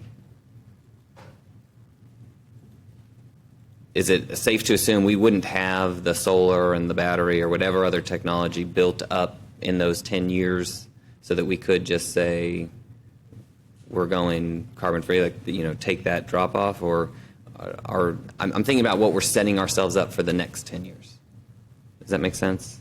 I'm not sure I follow the question. So if we go forward with what you're proposing, and we'll see more details come next week, but will we have, to some degree, foreclosed our ability to be 100% carbon free in 2035, because we can't just say, okay, now we're going to drop Sand Hill off, Decker off, these peakers off, and we don't have, 1,000 megawatts of solar behind it to... Does that make sense? It does make sense, yeah. And the answer is no. We're not setting ourselves up for that. I need to reiterate and make it abundantly clear that we don't pick a portfolio. The plan does not say, build this much in this year, build this much in this year, build this in this much year, retire this in this year, right? It doesn't get that prescriptive. That prescription assumes perfect insight of what's happening in the future and perfect knowledge of what is still evolving and emerging in terms of technology.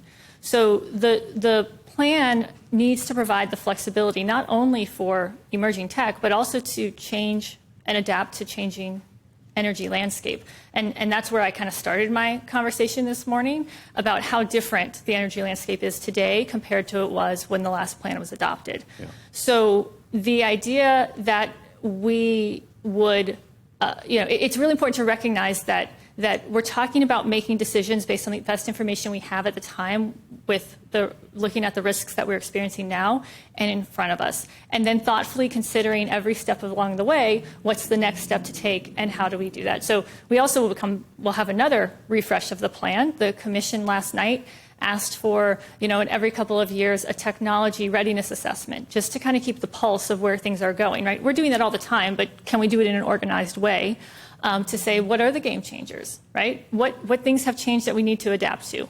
It's really important to remember that we're not locking ourselves into a situation where we're dependent on any one technology moving forward, that we're giving ourselves the flexibility to meet all of the needs and ultimately to reach our carbon-free goal by 2035, which I just want to reiterate is the most aggressive from all utilities I know in the country.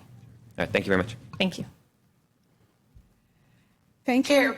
I have one last question that I'd like to ask before you close this out. Sure, go right ahead.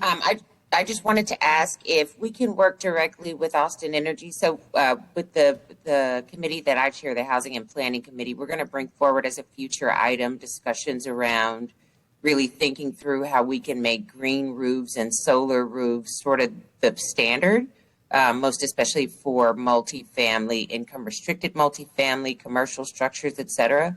I'd love to be able to work with Austin Energy as a partner to just sort of talk through logistically what that looks like, what cost implications look like. Is this the kind of thing that is beneficial enough to people, producing these developments for them to do it on their own or for us to incentivize them? Or will this be another tool that we need to codify as a requirement? Being able to talk through that with y'all would be very helpful. I anticipate that Austin Energy will be all over that and would be very willing, city manager, to have those conversations with you, and the general manager's out there nodding. So yes, you bet. Thank you for that. Thank you. Thank you for that. And Ms. Martin, you can have a seat. Thank you. Thank you. Uh-oh. Okay. I just wanted to say a couple of things. First of all, how proud I am of the work that Austin Energy has done over the last year and a half with an extensive stakeholder engagement, the customer surveys, the expert input. We've heard over and over again that as climate risk and extreme weather increases, our constituents want reliable power. And that makes a heck of a lot of sense to me. Austin Energy has some of the most ambitious sustainability goals of any utility in the country. You heard Ms. Martin just mention that. And as this body oversees them, and as we oversee them, we want to continue to build resilience and sustainability into our energy future. Let there be no mistake about that at all from anyone. It is key to the energy future for our residents and our businesses here in Austin. I believe as policymakers, it's up to us to set the goals, colleagues, and for the experts at our utility to chart the course. This is something that Dr. Weber discussed when he was here a couple months ago. You'll get the best outcomes. We will get the best outcomes. Our city will get the best outcomes if the council, through our policy making and decision making, allows for flexibility, creativity, and innovation. And those are three paramount values that we have been hammering home, at least in the last 2 years, if not longer. Flexibility, creativity, and innovation. So, as Austin Energy makes its final recommendations for the plan, and having heard from folks here today and last night and throughout the stakeholder process that went for a year and a half or more, here's what I would like to see included. And maybe this is my last request of you all before we get to finally considering the plan in a few weeks. I'm looking for flexibility that keeps cost effectiveness and system reliability top of mind as we face continued expected growth of EVs, data centers, and population. An innovative approach that allows for emerging technologies, including advanced nuclear, geothermal, and solar battery pairings. Maintaining Austin Energy's Black Start utility status. And thank you, Councilmember Vela, Vice Chair Vela, for bringing up that topic and having us dig into what exactly that means so that we could have a broader appreciation. That Black Start utility status is important. So if there is an ERCOT-wide emergency, we can re-energize as soon as possible. Maximizing demand-side programs that incentivize energy efficiency, demand response, and local solar. And darn it, I've been working on that local solar stuff for the entire 10 years I've been on this dais and before. Pursue the cleanest energy options available and responsibly manage any residual emissions to maintain Austin Energy's status as the most environmentally sustainable electric utility in Texas. We have that status. We want to maintain and broaden and deepen that status. And I want our community to understand that that's our status so that they are not confused over whether we are doing everything in our power to work toward a clean and sustainable energy future.